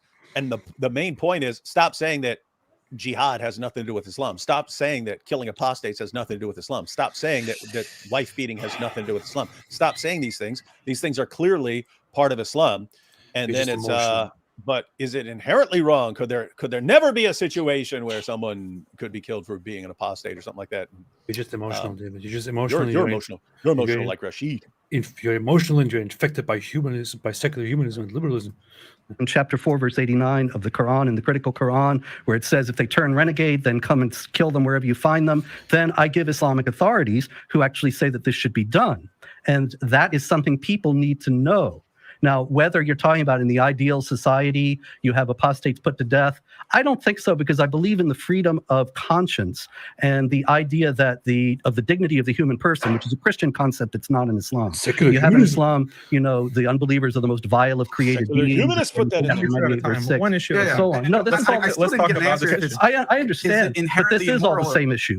Whereas in Christianity, all now people notice what Robert was actually responding to. He clearly is talking about like now, because he's talking about like an ideal society. Even if you had an ideal society or something like this, So he's talking about like hypothetical, if you had this ideal society where like everything is known or something like that, and could you have rules like this? And he says, no, I don't think so. But yeah, we can tell that's not where these guys were going with that. They wanted him to say it's inherently wrong, so they can say, what about this Old Testament passage? Yeah. So I thought it was not a trap. What happened? Made in the image of God, and so It's a trap. Would say, no, I don't think it is. So is it inherently immoral, yes or no? Can I answer that? It is. It is. So when Deuteronomy, since you like to quote the Quran, when the Bible says this in Deuteronomy 13:6, if your brother, the son of your mother, your son of your daughter, the wife of your bosom, or your friend, who as your own soul, secretly entices you, saying, quote, let us go and serve other gods, which you have not known, neither you nor... Why is he so mad? This is not an apostasy passage, though. Again, because this is applying modern concepts of religion on the past. This Israelite in this situation, if you read the commentaries, would not be someone who's going to stop worshiping Yahweh. It's going to be someone who's going to say, let's worship other gods alongside Yahweh. Because that's what happened in that ancient culture. There was no concept of religions. You could worship, if you were like living in Mesopotamia, you could worship Ishtar. If you went to Egypt, you could sacrifice to Amun-Ra and then go back and worship Ishtar. That was just the way they sort of operate in the world.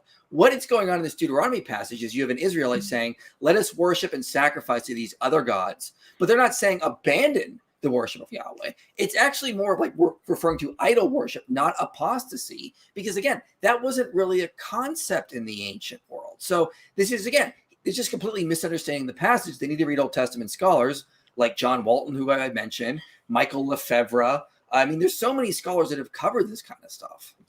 And again, notice the difference, because again, Robert, when he says inherently wrong or inherently immoral, he's thinking of the future, like establishing a state.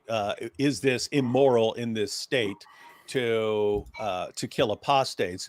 And he says, yes, I think it would be immoral to kill apostates. They swing back to the Old Testament.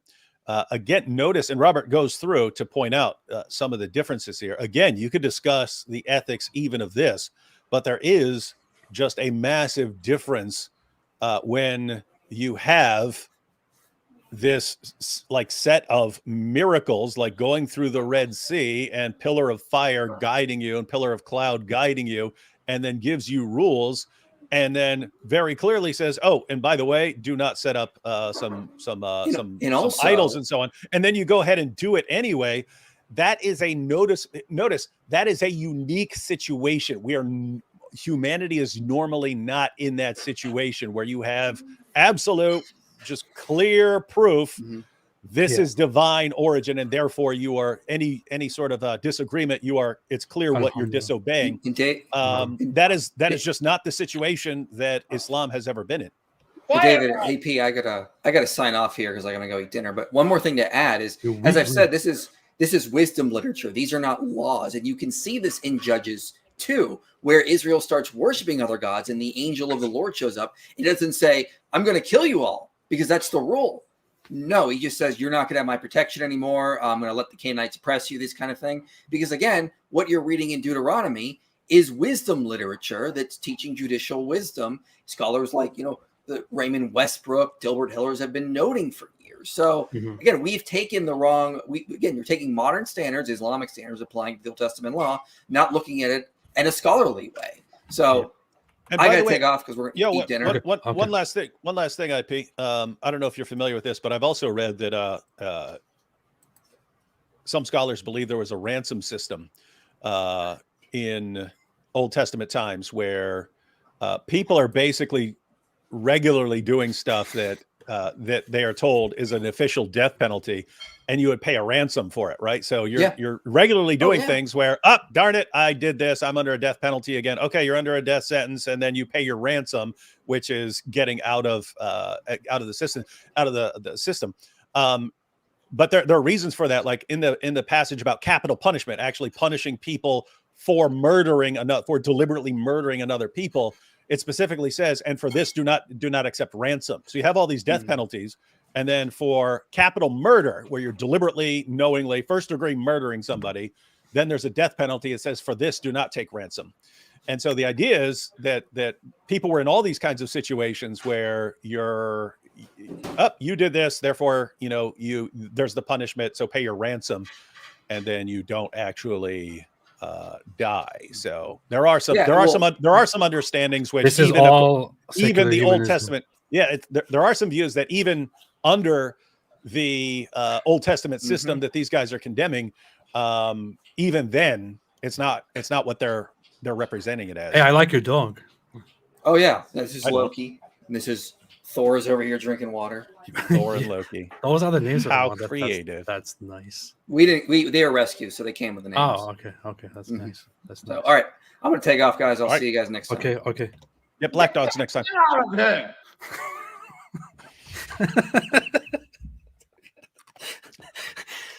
That's how I will say bye. It sucks. from I've got mine too. I just haven't set it up yet. yeah.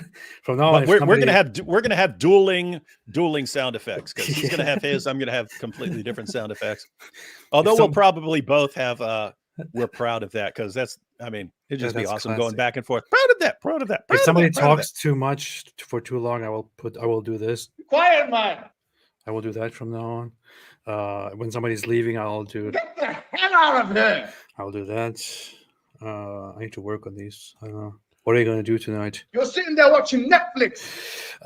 Anyway, let's continue. Your fathers of the gods of the people which are all around you, near to you or far from you, so from one mad. end of the earth to He's the so other end of the earth. You shall not consent to him or listen to him, nor shall your eye pity him, nor shall you spare him or conceal him. So proud of this. Wickedness, loving God, Jesus Christ, who you believe is God, who revealed the Old Testament and revealed this as a law for the people. And you said that it's inherently immoral for the punishment of apostasy to be death. Then you are charging your own God and supposedly loving Jesus with immorality. Not sir. at all. If you don't see that contradiction and hypocrisy, It's not in the we can't least. really do much for you. Well, it's not in the least contradictory or hypocritical, because that is God actually ordering. I just can't look past the fact that what is actually going on here and what Jake is actually doing here is not arguing about Christian law or Jewish law or whatever it is. What he's actually under the surface of it all trying to say is, so why do you think what we are doing or what we want is evil? It's not evil. He just wants it to be accepted as not evil. Yes, we do believe apostates should be killed, and there is nothing wrong with that. That's notice the whole how, point. because there is an issue of consistency. So Jake and Daniel, that is a relevant issue to bring up. Like if you say, hey, there's no circumstances where this should ever be allowed, and you believe that has been, you believe in a scripture that says that was allowed, then there are further questions that come up. So if you're saying it's wrong, why was it okay then? Or are you interpreting that passage somehow differently from the way it sounds to the rest of us? If so, please explain. So that there's a degree of relevance in terms of consistency, but still, you're missing all of this is to distract from the overwhelmingly important point, which is these guys are trying to build a state where these other guys are dead, and these other guys, for the crime of saying we don't want to be killed, they're labeled Islamophobes and so on, and they're blasted and so on. So you've got one group that's trying to impose this stuff, and anyone who objects to it, it's but don't you believe that 3,400 years ago this happened? And like, okay, yeah, and you're trying to build a state right now where I'm killed. You're trying to establish a state right now where I am killed, and you have acknowledged that. Can we please deal with that issue? Yeah. So Daniel Kikicher says, so what about the Jews? Again, this is the issue here. What about the Jews? You say, what about the Jews? The problem here is that you guys are the ones you don't seem to understand the history of the development of all of these laws, right? If you have a problem with the development of it, if you don't understand it, maybe you should go sit down and try to understand it and study it and try to understand why Jews do not apply these laws anymore. Try to understand why Christians never did apply these laws.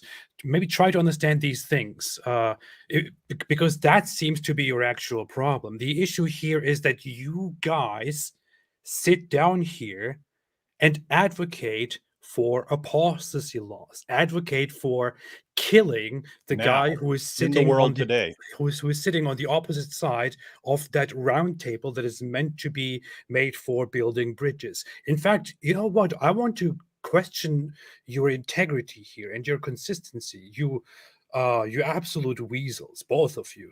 You agree, Daniel and Jake, you agree and go on a show with PBD where the declared purpose is to build bridges, but you don't want to build bridges. You don't believe in building bridges. You believe in killing your opponent, and you want to justify that.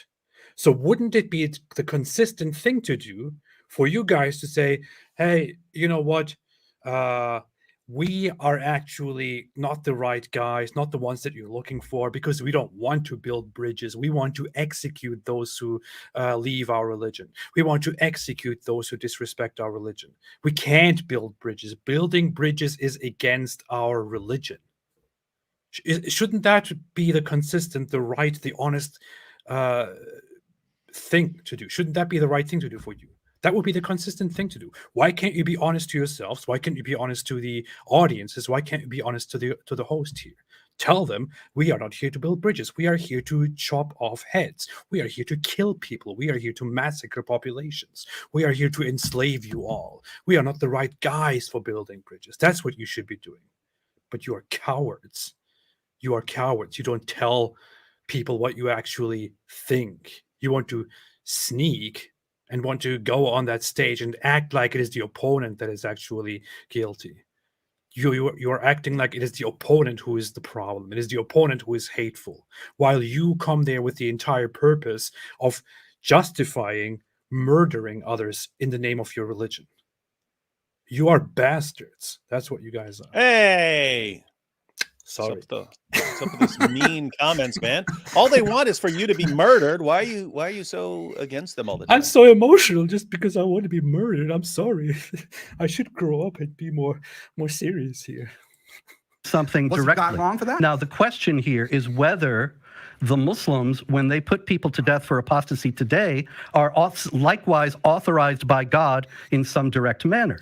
Now, obviously, that's what matters. yes, the question is... And it's not inherently immoral. It just matters what is the correct religion and whether or not God is actually... It's clear they were talking about two different things. You will actually... Yeah, completely.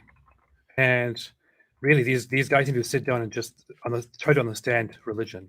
Try to understand. If you ask me, my view is God. If God wanted to, God could wipe us out, right? God could wipe us out. I heard you say that so many times.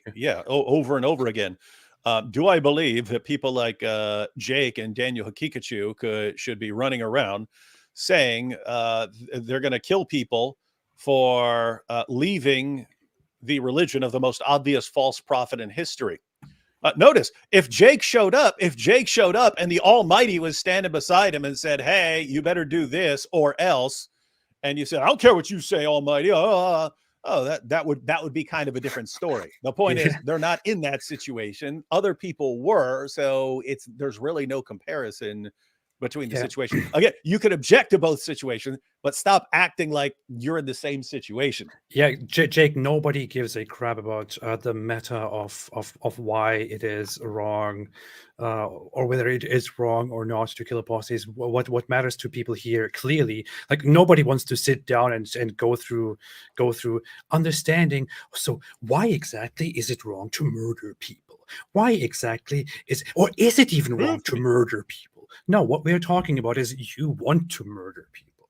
You want to do that. And we have established societies, established morals, established laws, established reasoning, where we have established, you know what?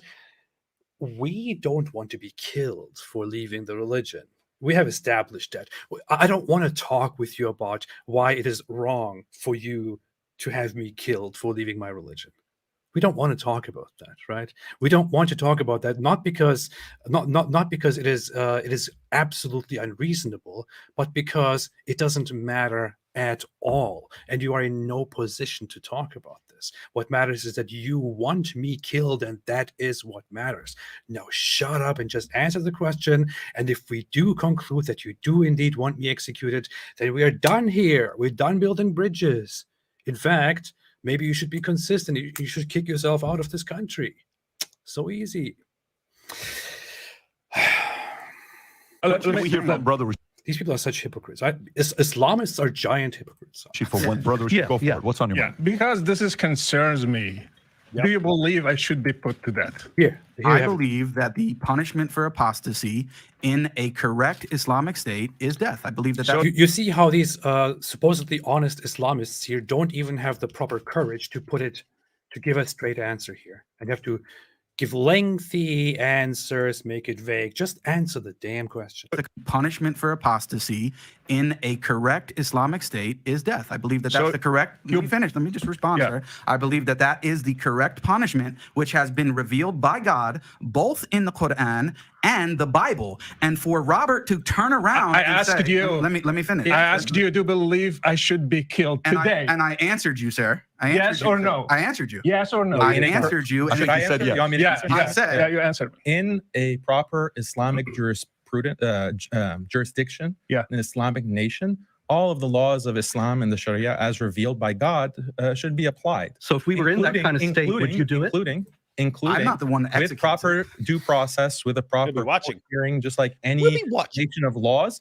The laws of the Sharia should be applied, including. So what if I sat down here now and said, hey, you know what, guys? I think all Muslims should get the same treatment that Islam applies to those who leave Islam, because Islam is inherently wrong, because Islam destabilizes societies. You know, it's obviously a problem. It's obviously a problem. So let's apply the same thing. Let's be consistent from our perspective. Islam destabilizes society; it makes things bad. So, we should apply that very same law to Muslims. How would that be?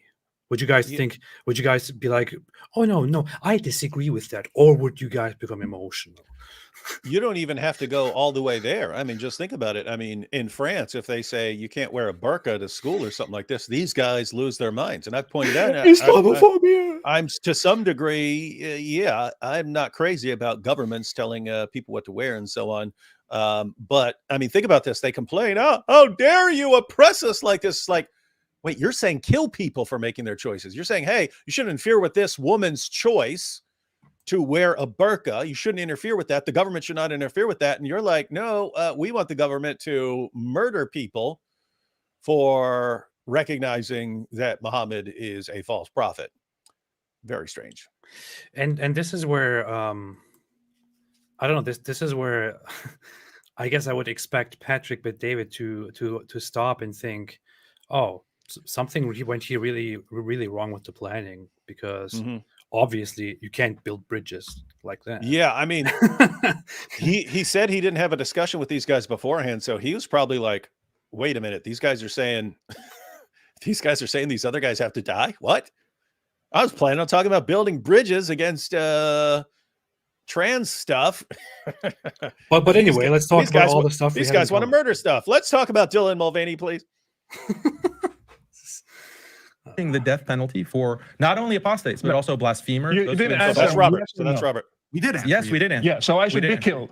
We did answer. I deserve to be killed because I left Islam and became a Christian. According to Islamic law, an apostate like you would be killed. Yeah. Okay, thank you. And according to the Bible let me. This is a fallacy. blasphemer. This is a fallacy. Robert, too cocky. Like you want to say you have it too. It's a fallacy. No. Let us discuss this because why is it a fallacy? It's a fallacy. Let me finish. Please condemn Jesus. Yeah. Oh, you think you condemn Jesus? Robert already condemned him. You see how in the comment section the Muslims act like the Christians were not being nice, not composed, and the Muslims were very respectful and very, very, very good and all of that. But as soon as the other side gets the word, the Muslims start acting like this. The guy said barely a few words, man. You're lying. Let me Let's finish. be on let me record finish. saying you're lying Let- about that. Let me finish. That's what happened. Let's- You said let's- eventually you realized you're Just lying. let me finish. You Let's hear converted. Brother Rashid, and then I'll come to you. Go for You it. converted from Christianity to Islam. Your life is not under threat here in the U.S. I converted from Islam to Christianity. My life is under death. That's the difference between Christianity and Islam. Okay, so let me ask you this. Yes. I got a question for you guys. I'm a data guy. I'm a finance guy.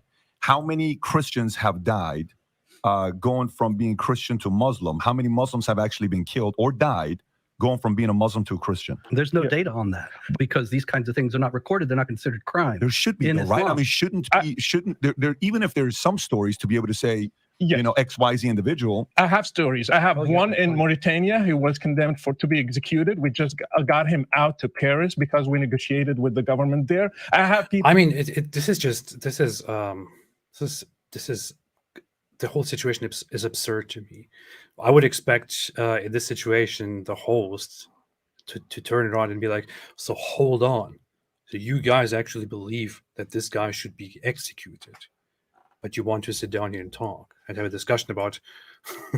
And Daniel pointed out that Robert is on the list too. He said also for blasphemy. Yeah, both of you, by the way, both of you should be killed. But anyway, so let's talk about what we have.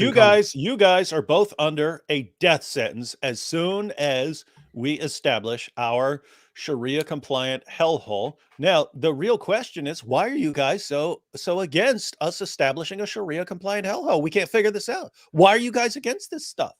But anyway, we don't get it. We're going to kill you. We're going to kill you. But why would you say anything against it? But anyway, let's talk about the LGBTQ agenda now. So. Let's focus on Dylan Mulvaney. Right now in Libya, they are under death penalty in Libya. I have people who got killed in Jordan, for example, because I do my show, people contact me. I have people who got killed in Jordan. Their parents killed them because they became Christians from a Muslim background. Look, he's so emotional. So emotional. That's what they're saying.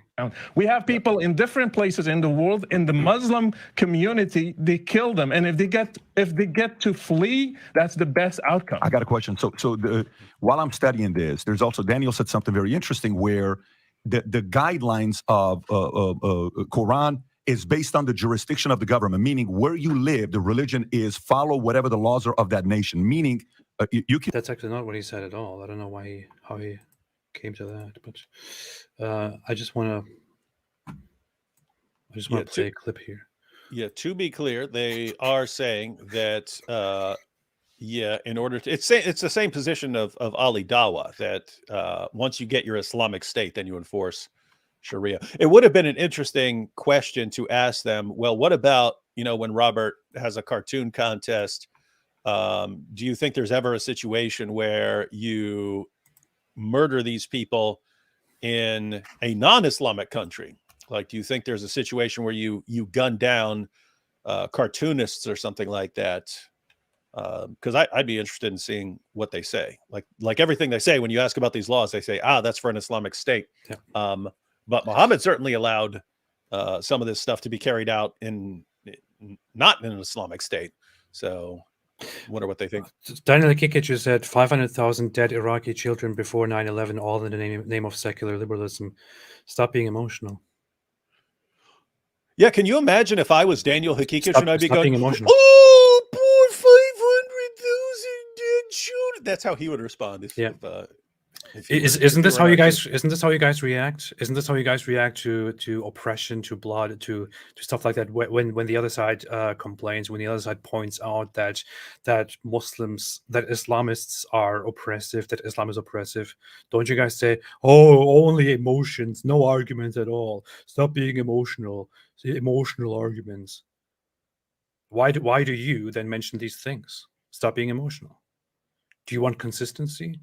Or do you want to sit down and actually talk about the value of human lives?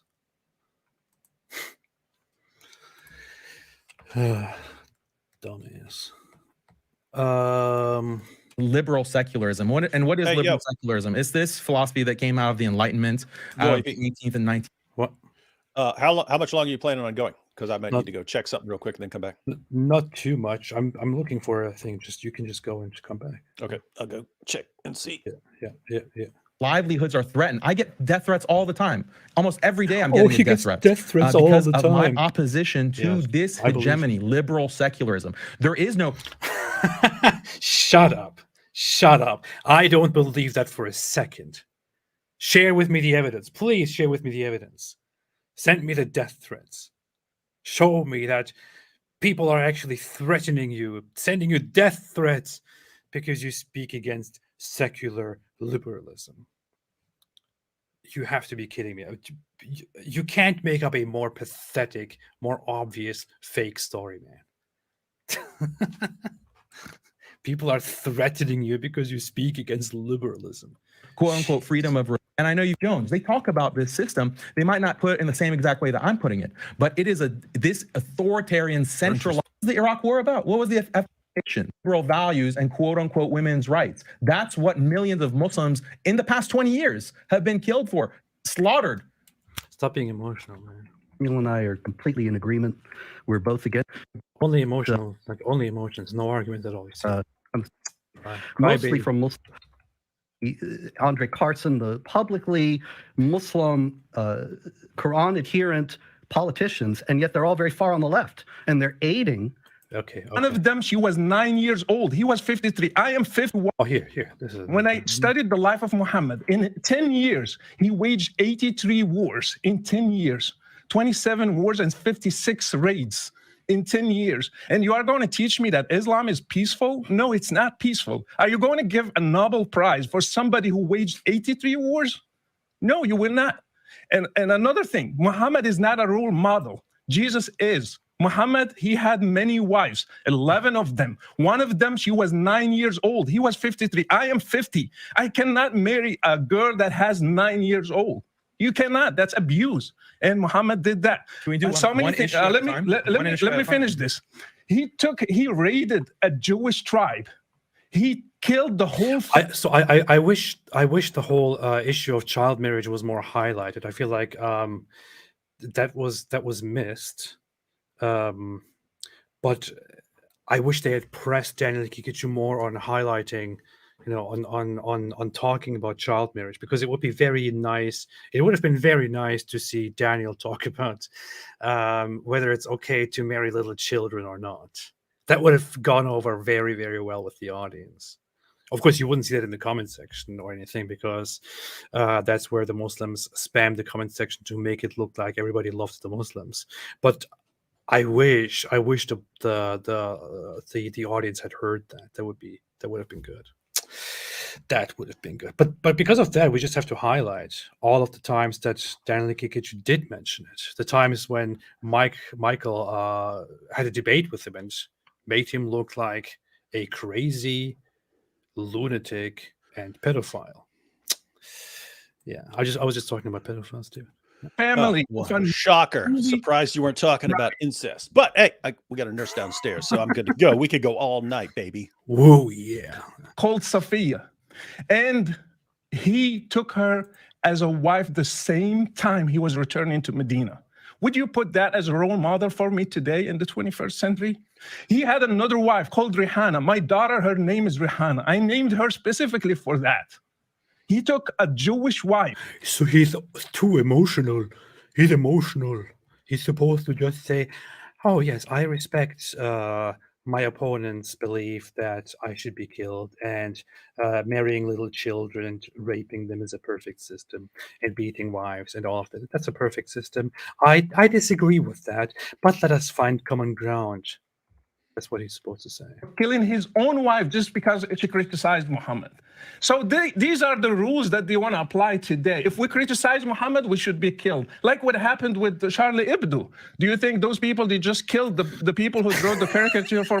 What is this? What is this profile? People are funny, man. Hey, you've got to get strap-on pleasure machine as you've got to get the quote from Daniel to put on your little little audio device there. I do. I have to do that. I still have to go look at the clip where he said it. Strap-on pleasure machine said, "Ha, you see what kind of a man is emotional." Like, what is it about where these guys? Again, I don't even know the context of what in the world he's talking about, apart from hearing it from you guys. But I mean, have you noticed where their minds go? Yeah. Like, Well, his whole idea was golden showers, blah blah blah. Yeah. Strap-on pleasure machine. It's like, my He goodness, wrote this it's whole it's like they're story down. preparing for Jenna. He wrote this whole story down of let us do a Once upon a thought time, experiment. there was a strap-on pleasure machine. No, he was like a thought experiment. There is a machine, or there is a company named Pleasure Inc., and they invent a machine named the Pleasure Machine, and they give out the Pleasure Machine to people. And as soon as you put on the Pleasure Machine, as soon as you strap it on, you experience endless pleasure, all of the pleasures, available to you. Pleasures like you've never felt them before. It sounds like he's advertising some sex toys or something. I don't know. And Hey, maybe he's going to be advertising Ali Dawa's what was Ali Dawa? The orgasm intensifiers that he was selling on his channel. So Daniel's got his strap-on pleasure machine, got Muhammad Hijab with his golden showers and so on, and Ali Dawa with his orgasm intensifiers. These are guys lecturing us on pretty much everything. They should be coming together and working toward a science to bring humanity closer to the sexual strength of Muhammad. And Matter of fact, that would be the perfect advertisement. We should do that. We should advertise Ali Dawa's pills and say, "Do you want to have the sexual strength of 30 men just like Muhammad? Uh-huh. Hey, did you only get through 3 of your wives and then you want to get through 9 or 11 like Prophet Muhammad?" Addison Weir said, "Is IP going to debate Muhammad Hijab?" I hope he does, because that would be entertaining. Maybe Maybe as entertaining as his debate with G-Man. Not sure if that would actually happen, but I don't know. Muhammad Hijab doesn't really do debates where he doesn't control the room, and I doubt that anyone who knows him by now would give him the advantage of actually going to a Muslim organized debate or anything. He's a coward. He's scared. Oh, I didn't put that on you. Come on, man. You little weakling. You're scared. You're finished already. Look at me. You know you're done. Okay. Royal Castrator said, "Where's the pleasure machine when you need it?" Mathis Lizot said, "Hi, David." Hey, Mathis. What do you mean, hey, Mathis? Hey. Hi. Wow. You actually say hi to people? Wow. It's like saying I'm only 5% pregnant. Yeah, like the 5%. Muhammad just because like that? No, because it's written in Islam that they should kill people who criticize Muhammad. So Islam is a big problem. Even the 5% can kill whole humanity. 5%. 5% pleasure, 50% pain, and 100% reason to remember the name. Daniel. And for Mark, us endorsing the punishment for apostasy. Yes, we do. Why? Because our claim is that we are actually faithful to our scriptures. You guys are not. You want to avoid the Old Testament, and I want to give you an analogy. Isn't that interesting? When we actually obey the commands of the covenant that we're under, we're not being faithful to our scriptures that command us to do those things. What we're supposed to do is to look at all the commands that are directed towards us as part of our covenant, and then say, you know what? Heck with those. Let's go to the commands of this other covenant and live by those. That's what these guys are saying real Christianity is.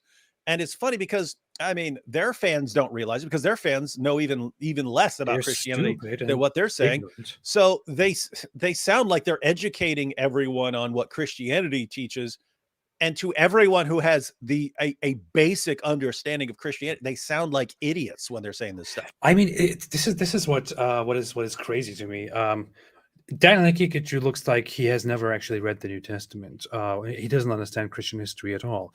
The average Muslim doesn't understand anything. The average Muslim, it is probably very hard for the average Christian or for the average Western person to understand just how ignorant the average Muslim is when it comes to Christianity or other religions in general, Abrahamic religion in general. But Jake is supposed to be a former Catholic who is supposed to have somewhat of an understanding, or who's supposed to deeply understand Christianity. And yet he repeats the very, very same extremely ignorant narrative that the average Muslim comes with. And I don't understand that. It's like, did he never learn about the history of Christianity? Did he never learn about the New Testament? Did he never learn about this is how this is Christianity like was practiced and applied? this is like or is he as just basic. Yeah, This is or- like as basic as you can possibly be, and they either don't know the most basics of the basics, or they do and they're just lying about it. and this is the issue. Like, I know Jake will see this. He likes to watch when people talk about him, and he might even message me in a while.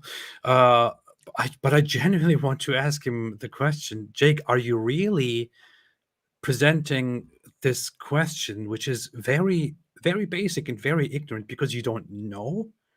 Or are you somehow adopting common Muslim talking points for some ulterior motives out of dishonesty? I'm really trying to understand, because the average person who is knowledgeable on Christianity and Christian history, no matter if you agree with Christianity or not, would not say, oh, you guys are not faithful to your Christian scriptures, because otherwise you would be executing apostates too. That's idiotic. That's extremely ignorant. Hey, let me tell you what a generous person I am. Jake, since you're going to be watching this, I believe we're going live on my channel tomorrow night to go through some of what you said and to show that one thing Robert said that I've seen people upset about. He's actually got a very important point. But Jake, if you want to come on, join with us and go through that with us, you are welcome to join tomorrow. Yeah. Be very, very simple. I feel like I know, looking at what he just said, Jake's understanding of Christianity from his past Catholic life is similar to Sneeko's understanding of Christianity in his former It does Catholic- seem like that. And it's just amazing that we've pointed out a million times before. It's, oh, you say you're an ex-Muslim? We'll recite these 57 surahs then. 15 years after you converted. Waiting. Haha. But yeah, their converts are like Sneeko and yeah. If we made, I mean, if I as an ex-Muslim made such a blunder about Islam, the Muslims, the Islamists would be all over it, would be mocking me to no end. But the Muslim converts here can just make such ignorant statements about Christianity and act like they are scholars.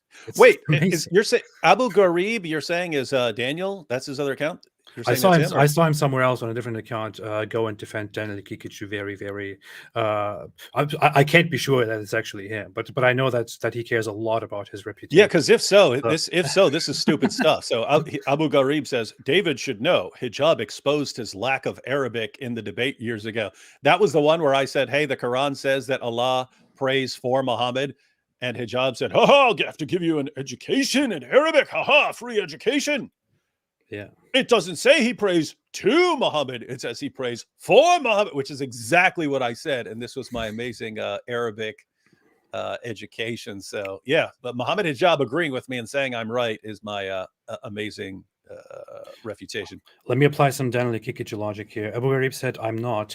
That clearly shows that he has a problem with what we're saying, and it clearly shows that he's trying to give us the impression that he's not Daniel, which means that he is Daniel. Coward. So, yeah, coward. And you have policies that you have to put in place based on social interaction in the workplace and all that kind of stuff. Robert Price. Now, you make amendments to those policies. TK89 said, Robert Price, please book him. He went off the deep end, man. Would likes him. I saw just the last time I saw him was this guy was here last night too, and kept telling me about Robert Price. Last time I saw him, he said some really messed up things, and yeah, I heard from someone who did some shows with him that he went off the deep end. So Robert Price is kind of a Jesus myther. A bunch of the stuff is all fabricated. Can't even know if he existed or something like that. I'm not sure what his position turned into, but yeah, that guy went on. He was a nice guy the one time I met him, but apparently he went off the deep end on a lot of recent issues, to the point where even atheists are like, we can't have anything to do with this guy. He was on Derek's show, Myth Vision. He was there regularly, and he actually had a friendship with him. You know, like Robert Price and Derek like became friends and were doing shows regularly. But after a few things, Derek had to tell him, Robert, I'm sorry, but you can't come on the show anymore. You know, I simply can't do this. As much as I value our friendship, the things that you say, I can't have them on my show, because there were some really extreme, really messed up stuff about protesters, about shooting protesters, and some really, really messed up old time racist stuff. I don't know. Anyway, like Kenny Bomer saying he's going to pull off his belt and lash that black dude who told him to respect women. Yeah.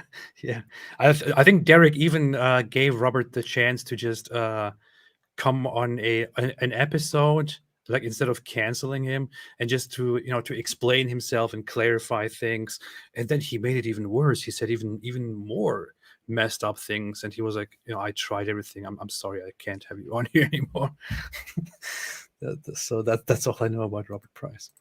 Based on new data, new information, how things are actually going based on those things that you put in place. Now, when you do, right, and this is the analogy between the Old Testament and the New Testament, are you willing to say that, well, yeah, thinking to myself, yeah, Pat, yeah, you were wrong, actually, when you said it was okay to do such and such, that was actually wrong, and you then put in the correct one. With the Bible, the problem that you have is the same one that you want to talk about, the loving Jesus Christ himself, which we also adore. Oh, same point over and over and over again. This guy never will understand. Listing every grievance that he has against Islam. We have to take it step by step. But just on this point of violence, I think Jake makes really the crucial point. It's that Jesus, according to the Christian belief, Jesus is the God of the Old Testament. And he's the one who's commanding Moses, for example. Okay, point taken. Thank you so much. So anyway, you guys want to kill apostates, right? Yes. Okay, fine. We can't have that. Thanks. Yeah, and think about this, because I mean, I can't tell if they're really this stupid or if they're just being deceptive, right? So you believe that Jesus is the triune God who revealed the Old Testament, but then you believe that triune God brought about a new covenant and gave you sets of rules for that new covenant. Therefore, you're under the rules of the old covenant. It's like insane to think that way. And that's what they're saying. Since you believe that this was revealed for a time and a place, therefore you have to agree with us that this is the rule for all time. And it's like, that's insane. I mean, I've never heard a person besides you guys and, Dawa guys reason like that. It sounds ridiculous. But again, their followers don't know any better. So they'll just keep cheering them on. Hey, look, he's right beside Alex Jones. That makes sense. That's a good. No offense. How awesome would a show be with Daniel Hakikachu and Alex Jones? That'd be awesome. As much as Alex Jones is crazy and says some really messed up and nutty things, I have to respect Alex Jones here that much. And I don't believe that Alex Jones is somebody who advocates for, killing entire populations and waging war and taking slaves. So yeah, probably an unfair comparison here for me. I'm sorry. Terrible. They do have a similar lack of sympathy for.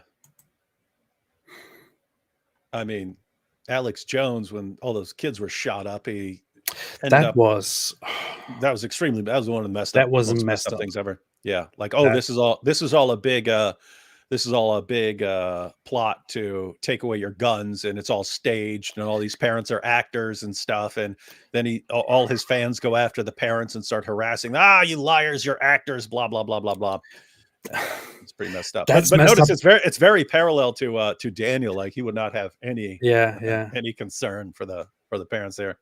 It's like there are people who still defend him over that, but I feel like the guy, hate the guy, but man, imagine you send your child to school and your child gets brutally shot and killed in a shooting, and then there's this guy going on his show and telling millions of people, hey, you know what, that's all, that was all staged. It was all a plot just to take your guns away. Imagine how you would feel. Yeah. And especially all the comments, show us the pictures of your child's dead body, or we don't believe it happened. That's messed Why up. aren't they showing the pictures? Why aren't the media showing the pictures? Yeah. Anyway, it was kind of off topic. But, yeah. Anyway, that was really messed up. To ethnically cleanse the Canaanites or the Amalekites or all of these other tribes, and to conduct conquest and war, to take girls as slaves, to take virgins as slaves. This is in the Old Testament, sure. So Christians have to deal with that moral problem. A lot of Christians, unfortunately, they just throw the Bible under the bus. And, how is that? Yeah, maybe you should go and understand. Maybe you should take some basic religion courses, man. I mean, go to college. Take those courses. I mean, it is interesting, the methodology that you're a Dawa guy, you've got your Dawa followers, and they don't know any better, so you can just say whatever you want, and they'll think that you're the expert. And you could be spouted. You could pick any religion. Like Daniel could go in and talk about Hinduism, know absolutely nothing about Hinduism, just keep talking about Hinduism, and his fans would think that he's this champion of reason and so on. It's weird. Yeah, it's a weird situation, man. That was weird. Rashid and Robert being called fake Christians who are Islamophobes under the comments on that video.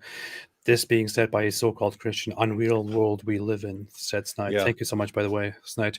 But this is really, I mean, if you go into the comment section, that is basically the gist of what people, of what Muslims, not people, of what Muslims so are the real Christians are the ones who ignore the commands of their covenant and go with the rules for the children of Israel and apply them to now. Those are the real Christians. And Daniel exposed these liberal Christians. They are liberal Christians. They're not real defending Christians. Traditional Christianity. Traditional Christianity. Liberal Christians are those who follow their actual religion. But those who follow the New Testament, those who follow the Christian morality as it has been for a very, very long time, they are not real Christians. They are liberal Christians. Traditional Christians disregard all of Christianity and follow exactly what we want them to follow. That's how you guys sound to outsiders. You idiots. That was rude. I don't know, man. I mean, here's the thing. Like, I can sit here and say, you guys sound like complete idiots. You guys are stupid, ignorant. But then can I really blame them? Like, they don't know. Because when you grow as a plant in Islam, you take in only the amount of knowledge that Islam gives you, which is not a very big amount of knowledge. It's very little water that you grow with as a plant in Islam. And with that, you are then trying to show your knowledge and your virtues to the world, and it looks ridiculous because in the rest of the world, people get a lot of water and a lot of knowledge which they acquired over the years.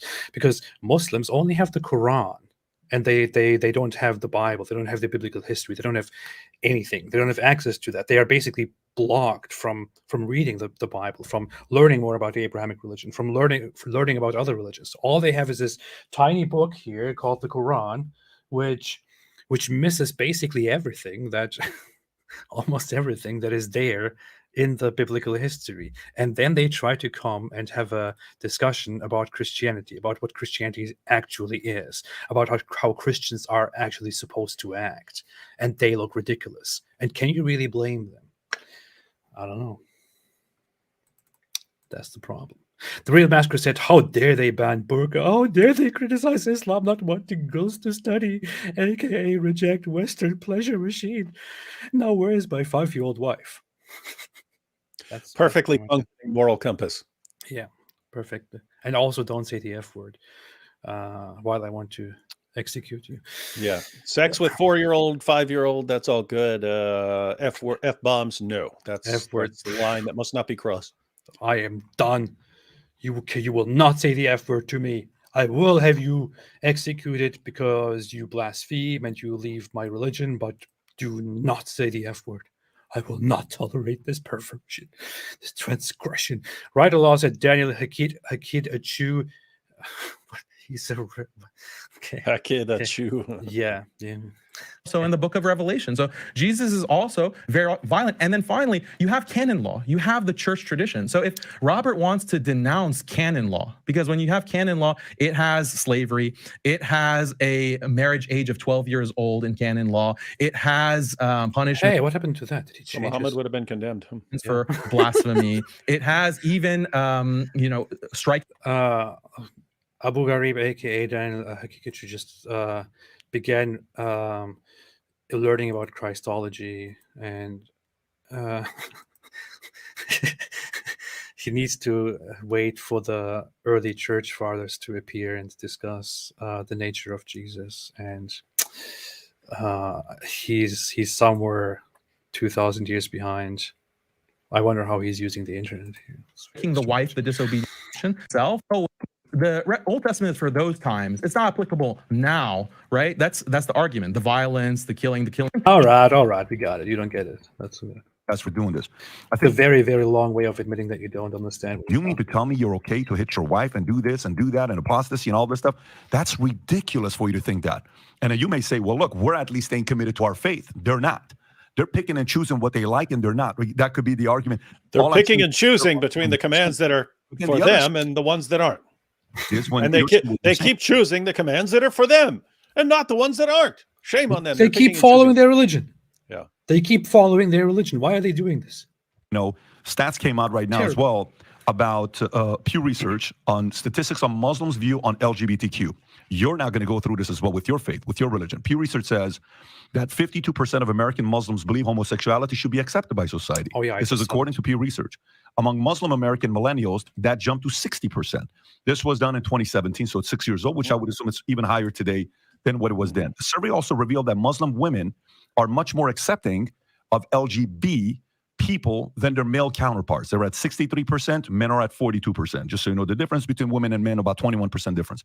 And a vast majority of religious LGBTQ Americans are Christians, split fairly amongst Catholics, 25%, Protestants, 28%, and Christian denominations. Now, I have to say one thing here, which is American Muslims are very distinct in how they view social, moral things. American Muslims are significantly more, open to different issues and significantly more secular compared to the rest of Muslims around the world, especially compared to European Muslims, if we are talking about those outside the Muslim world. And that has always been the case. Muslims in America have always been more secular than Muslims anywhere else. Daniel now will blame that on 9/11, but that has very little to do with that. Patrick is making an important point here, because one of the things we hear from the Andrew Tate crowd is Islam is the only thing that's going to save you from this acceptance of LGBTQ stuff and far left stuff and so on. And he's making the point, wait a minute, Islam is heading in the same direction. Yes, the more Muslims are exposed to these kinds of issues, the more accepting they become. So everywhere, it's the same thing with like, oh, look, that church waved a pride flag over here. See, that proves that Christianity has crumbled and so on. It's like, wait, there are mosques that do the same thing. So, So Islam isn't this powerhouse that's going to fix everything as far as we can see. So you know what's actually happening here, in my opinion. So Western society is far ahead and is encountering a modern issue. It's a new issue. It's a new issue that recently came up. Yeah. And dealing with it and trying to wrestle with it and understand it. And of course there's a lot of disagreement, a lot of fighting about it, a lot of like, is this good, is this bad, how are you going to do this, and so on. Whereas the Muslim world is very far behind in development, which is why they are only slowly being exposed to it, but it is increasing in the amount of exposure that it gets. So the only thing that I see here is actually that the Muslim world is just behind in development. That's it, and people somehow think because the Muslim world is very far behind in development. Oh, look, there things are still as they used to be. It looks like there's safety. That it looks like there's a more of an attachment to tradition in that, but that's not actually what's happening. What's happening is just that they are behind. And as you can see, all around the Muslim world, morality is changing.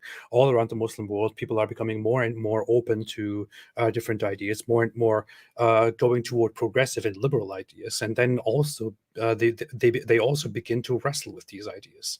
Just think about recently, a few weeks ago, Saudi Arabia hosted a concert of Western singers where there were female singers, including the singer or rapper. Yeah, who's that blonde girl? Iggy Azalea. She Yeah. was there. She went to Saudi Arabia. I can't believe. I could have never believed she that. was. I saw Muslims complaining that she was singing about. I don't know what the song is, but It was called she was singing Goddess. about. Yeah, she was saying worship the goddess and stuff. Yeah. and doing that right there in Saudi Arabia. And she was shaking her body, shaking her booty, bending over, doing all kinds of sexual dances and things like that in the middle of Saudi Arabia. This is something I could have never ever thought of 15 years ago. But this is what they do because they realize that they have to reduce their dependency on the oil. They have nothing else to show for themselves, so they have to somehow embrace different things in order to make their country more appealing to outsiders, for to liberals and all of that. So they think, okay, what else are we going to do? Let's do something that appeals to people that will bring us a different kind of wealth, and they move away from Islamic values, just like the rest of the Islamic world. Now, you say, oh, look, the West has all these problems. Society, morality is declining. This is why Islam is the solution. Islam is the solution. Then why is the same thing happening to Islam? Yeah, and you see the Tate mindset with Islam is the only thing that's going to survive and thrive in the midst of all this chaos and so on. But I mean, think about this. You ask Daniel, hey, why aren't Muslim countries actually enforcing all these things? And because of secularism. Yeah, because secularism is so powerful that it overpowers all these dozens of Muslim countries. And then he's asked why Muslims, even in America, are left wing. And he says, oh, because 9/11 and George Bush and whatever, and then everyone went left, even though that's nonsense. I mean, Muslims are generally on the left in Canada, they're generally on the left in Europe, and so on. So that's nonsense. But notice, Robert points out that Rashida Tlaib and Ilhan Omar and Keith Ellison, the actual Muslim politicians who get voted into power by Muslim constituents, they're like extreme far left. And so how is Islam going to protect us from extreme far left when the Muslims who go into politics are on the extreme far left, and Muslims support the overwhelmingly the far left, and Muslim countries consistently back down from secular liberalism and so on? So how is Islam going to save everyone when Islam apparently does nothing but back down in the long run?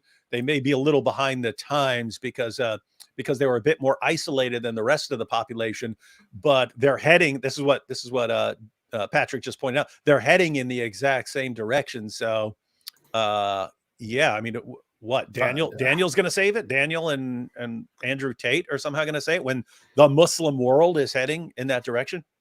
Yeah. Sunrise in Paradise said, "Booty, Allah loves booty," but. I'm not sure I know. I don't know if I've ever heard an Iggy Azalea song, and I would probably not agree with the lyrics, but it's often very sexual. But you've got to respect the courage, right? It's like, yeah, that's like the thing. You can do something stupid and crazy that I would disagree with, and I still think, I respect the courage. And so going to Saudi Arabia and singing that. Plus, she was invited back to Saudi Arabia after, so she went there for a concert that she agreed to, and she actually apparently her team handed the songs that she will sing before she went there, and one of them was clearly called Goddess with the lyrics, and the lyrics, if you can, I'm if you talking about a want to lot. look at them, and it says Al-Usan Manat, goddesses. Oh, we should rewrite the lyrics to where it's called goddesses, and it's about a lot Al-Usan Manat. Look at this. Lord, let me know if you got this. Preaching about prophets. It ain't no one man can stop us. Bow down to a goddess. Like bow a lot down to a goddess. Like a lot Al-Usan Manat is. Oh, Hey, maybe it? Look, she says it 3 times here. Bow down to a goddess, bow down to a goddess, bow down to a goddess. 3 times. Coincidence? I bet the whole crowd is like bowing down to her and stuff like that. Yeah, bow down to a goddess, God. And she was dancing there and saying, bow down to a goddess, bow down to it's insane to me. I don't know, it's surreal that this is happening in the birthplace of Islam, where Muhammad started his religion. This woman goes there and says, prophets, this and that. No man, bow down to a goddess. That's what she's saying in the middle of Saudi Arabia. It's just crazy. Yeah, I have to say, guys, if Islam can't protect you from Iggy Azalea, you're in a bit of trouble here. Yep. You are in big trouble. Plus, you also split or tore her pants and then had to get off stage or something like that. You see, Allah split her pants in front of everyone. Ha! You see the punishment and the power, the haq and the hikmah. And here's what she said. They had to. The police came and said, "Cut it short now," and people thought it was because of the pants. She said, "They really wouldn't let you just change pants." She said, "I did, but I also said, ladies, make some noise. It's a woman's world." And apparently that sent the authorities over the edge. LOL. I'm cool. I just didn't want the fans to be sad or angry at the show's organizers because it wasn't their control of mine. It was the police at the side or something. But This is funny. She actually goes there to Saudi Arabia and says, I don't even know what I did. I split my pants and I said it's a woman's world and worship the goddess, and these morality police had a problem with it. she actually went there to Saudi Arabia and said, "It's a woman's world. Make some noise." This is fantastic. That's funny. Are for it and is very funny about it, and then it's bringing out more flaws and arguments in the Christian religion. And I'm saying this as a Christian myself. What's your rebuttal to that? Well, what you're talking about in a large part is a retreat from and a rejection of Christianity, not actual Christianity. Christianity stands for certain values, stands for certain principles, and when the West was Christian, then you didn't see all this craziness that you see in the society today. It's when the West starts to discard Christianity that all these things come in. Like Chesterton said, when people stop believing in God, it's not that they believe in nothing, they believe in anything. And we're seeing that illustrated every day. AP. Insane. AP. Yeah. Robert Spencer destroys the apostate prophet with this one. But he's looking the other way. He's not even looking at me. Look at that. Of course, coming from the left, and especially a social discourse. He doesn't even need to look at you to destroy you. Now, to be sure, you're absolutely right. There are a lot of leftist and liberal Christians who have essentially discarded Christianity. Yeah. And under the guise of Christianity, it's kind of like... Here is the funny thing. There is a disconnection in how the Christians here think and how the Muslims think. The Christians think, yes, we do not accept these immoralities. We are against it. And we think people should be more Christian. And the Muslims think, what? Then why don't you just kill them? Why don't you just force them to be more Christian? It's simple. It's simple. Different solutions to different problems. And if you sat down and I guess they would have to sit down and explain why it is beneficial to force people and to kill them and all of that, while the Christian side just doesn't think that is the right way to go. You know what is most insane in all of this? It's like these guys are saying, this is the position of these Dawah guys. If you're real Christians, you'd be going on killing sprees and killing people who disagree with you and so on. It's like, guys, if we did that, you'd be done. Yes. You'd be toast. Yes. I mean, if we were to all of a sudden say, hey, we got to get violent against people who disagree with us, I mean, what would be at the top of the list? Guys promoting marriage to 4-year-olds would be pretty high up on the list of people we want to do something about. And so it's like, notice, AP, we're pretty tame, but when people cross a certain line, we'll eat a book, we'll rip up a book, we'll do things like that to make a point. Shoot a book. When we do that, when we actually say, hey, you guys crossed the line, we're taking our stand right here, and we're not going to let you do that, they whine like babies. Oh my goodness, I can't believe they're doing this. Like, that's two of us doing something. That's two random people doing something, actually saying, hey, you guys you guys just took that too far, and we're not going to let you take that any further. We're not letting you go in that direction. They lose their minds. What would they do if 2.2 billion Christians all said, yeah, actually, we've decided that violence is the way to go. We're just going to slaughter everyone who disagrees with us? You'd be toast. So, like, deep down, they have to know that they're spouting absolute nonsense. Deep down. Because David Wood, as a sociopath, have you ever eaten someone's liver with some favorite beans, a nice Chianti, fava beans, whatever, or Chianti? That's from Silence of the Lambs. Or beans, a nice Chianti, or are you a fake sociopath? I ate his liver with some fava beans and a nice Chianti. What is that from? Silence of the Lambs. Really? Yeah. Huh. I don't remember that at all. Yeah, I haven't done that, so that would make me a fake sociopath. Oh, yeah. Well, I knew it. Bobo Evans and Daniel's list. Nick Fluence. What? I think he's talking about Fuentes. Yeah.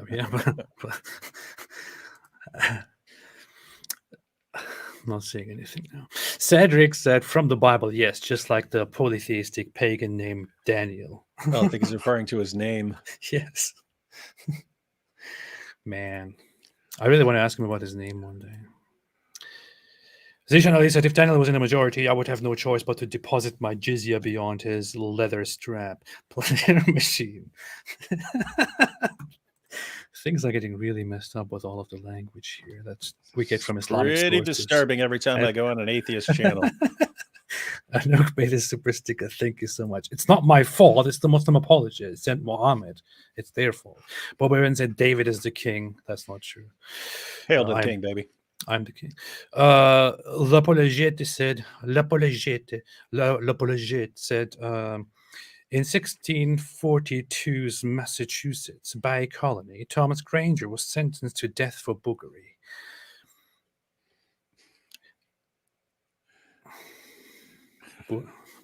But buggery can be a couple different things, but I pulled it up. In this case, it's sex with a bunch of animals. So I've really, got I knew it was something. I knew it was sex, but it could it can refer, because it's an old, outdated term that referred to a collection of different sexual immoralities. But it said what he was actually convicted of was buggery with a horse, a cow, 2 goats, diverse sheep, 2 calves, and a turkey. What? I don't even know how that works. Yeah, so he had sex with a bunch of animals, and they sentenced him to death.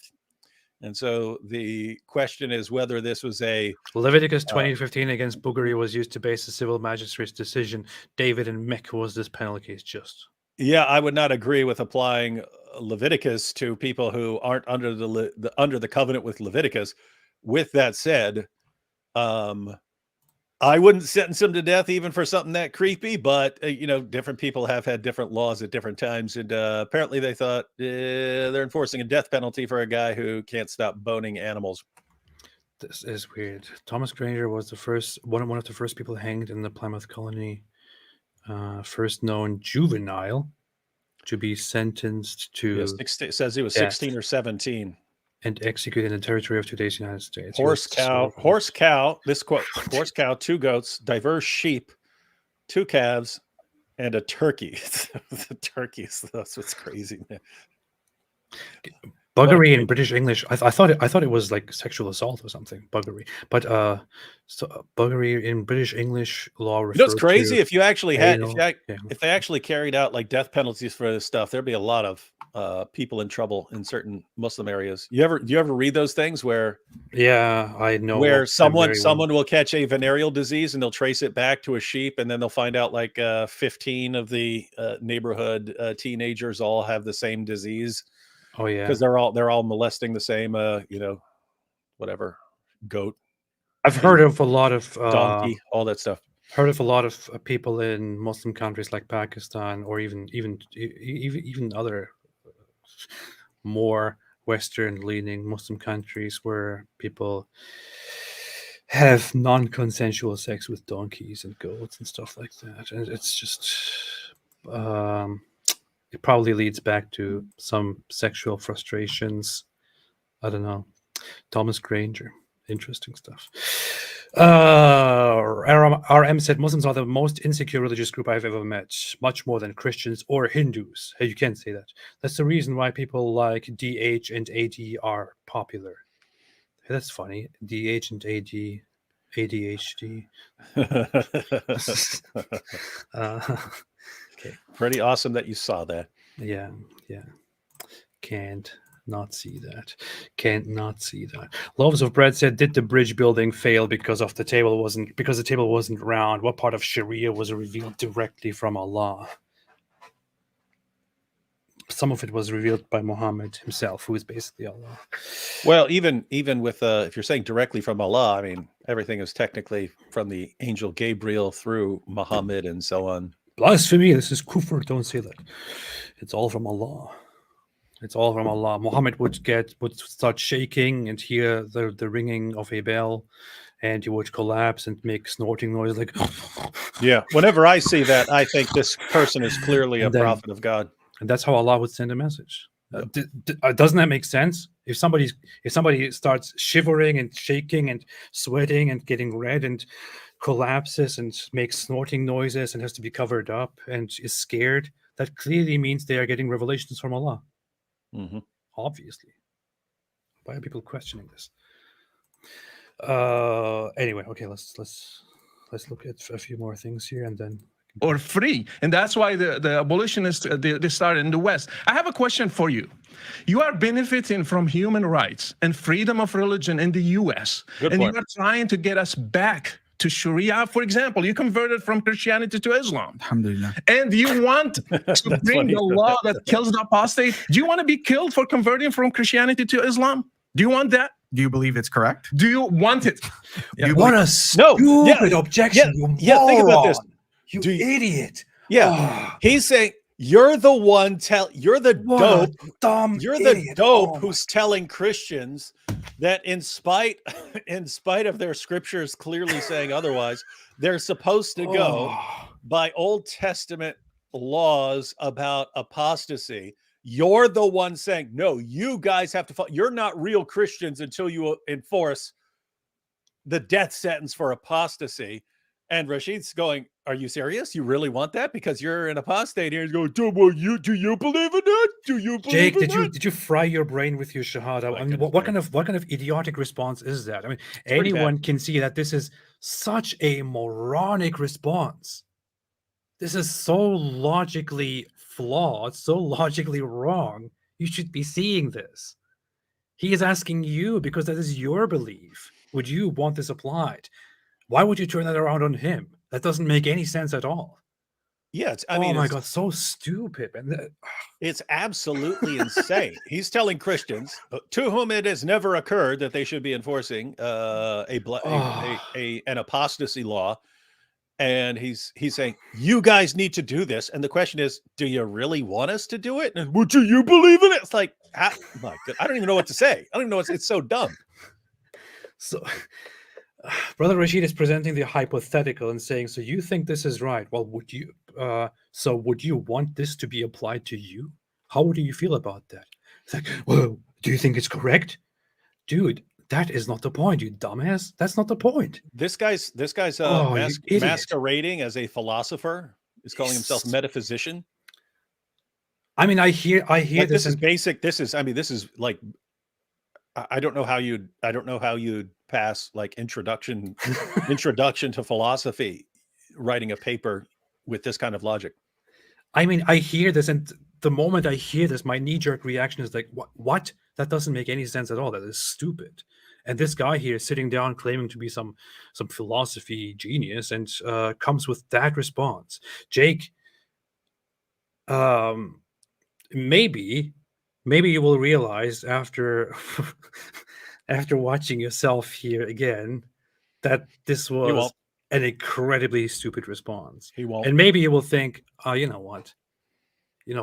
That was very stupid of me. That doesn't make any sense at all. He won't. Okay, He'll be like, no, the criterion for these guys is not whether it's what they're saying is logically coherent or whether it makes sense or anything else. It's, do my fans cheer for me when I say it? If so, that's all that matters. And so I haven't looked at what his fans are saying about this particular thing, but I guarantee they're going, oh, great point, Jake. Oh my goodness, you owned him on that one. And that is the difference between I'm speaking for the audience there, for the Muslim audience. That is the difference between education and logic in a Western world and in an Islamic world. But then the issue is, we're talking here about Jake, who's supposed to be an educated Western person who analyzed and studied philosophy and deeply understands and is a genius, and he has nothing but wonderfully deep reasons to believe in Islam, and he is here to crush you. He can destroy anyone in a debate, and then he gives this response. Oh my god! Oh boy! If I was as dirty as these guys are, I would just take this moment, make a meme out of it, turn it into a joke, and say, you guys really want us to take this seriously? These are the regular Muslim debaters, average Muslim apologists. After this, nobody should ever take him seriously. That's how dumb this is, Jake. It's correct. So he doesn't answer the question. Do you want it? Give us the principle is the golden rule. Do not do to people what you don't want them to do to you. So you talk for a long time. Can I respond, please? Okay. Both of you keep running from the Old Testament and the argument that I've given. Jesus stopped it. We are not running. Jesus stopped it. We let you speak for a while, sir. Please let me talk. Okay. Is Jesus God? Well, yes. The answer is yes. You do believe that. Did God He just became a Christian. reveal at least parts of the Old Testament? Well, of course you believe that. Now, Robert wanted Jesus God. Yes, sure. Distinction. He brought up an example about Paul trying to remember how many people he baptized. But in the Old Testament, he's so angry that he forgets to think, I guess. Child and infant, ox and sheep.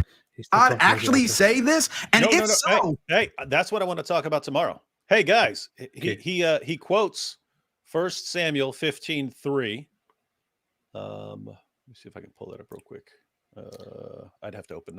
Let's talk about that tomorrow. I just want to highlight one more thing. Just wanted to point out that we are going to be addressing that if people would like, because that is a touchy subject for lots of people. 1 Samuel chapter 15 verse 3, just completely massacre all the Amalekites. If you guys would like to talk about that tomorrow, and as I pointed out, Jake, you can join us if you want to actually go through the passage and see how. I think you got a problem with your point. What in the hell? What?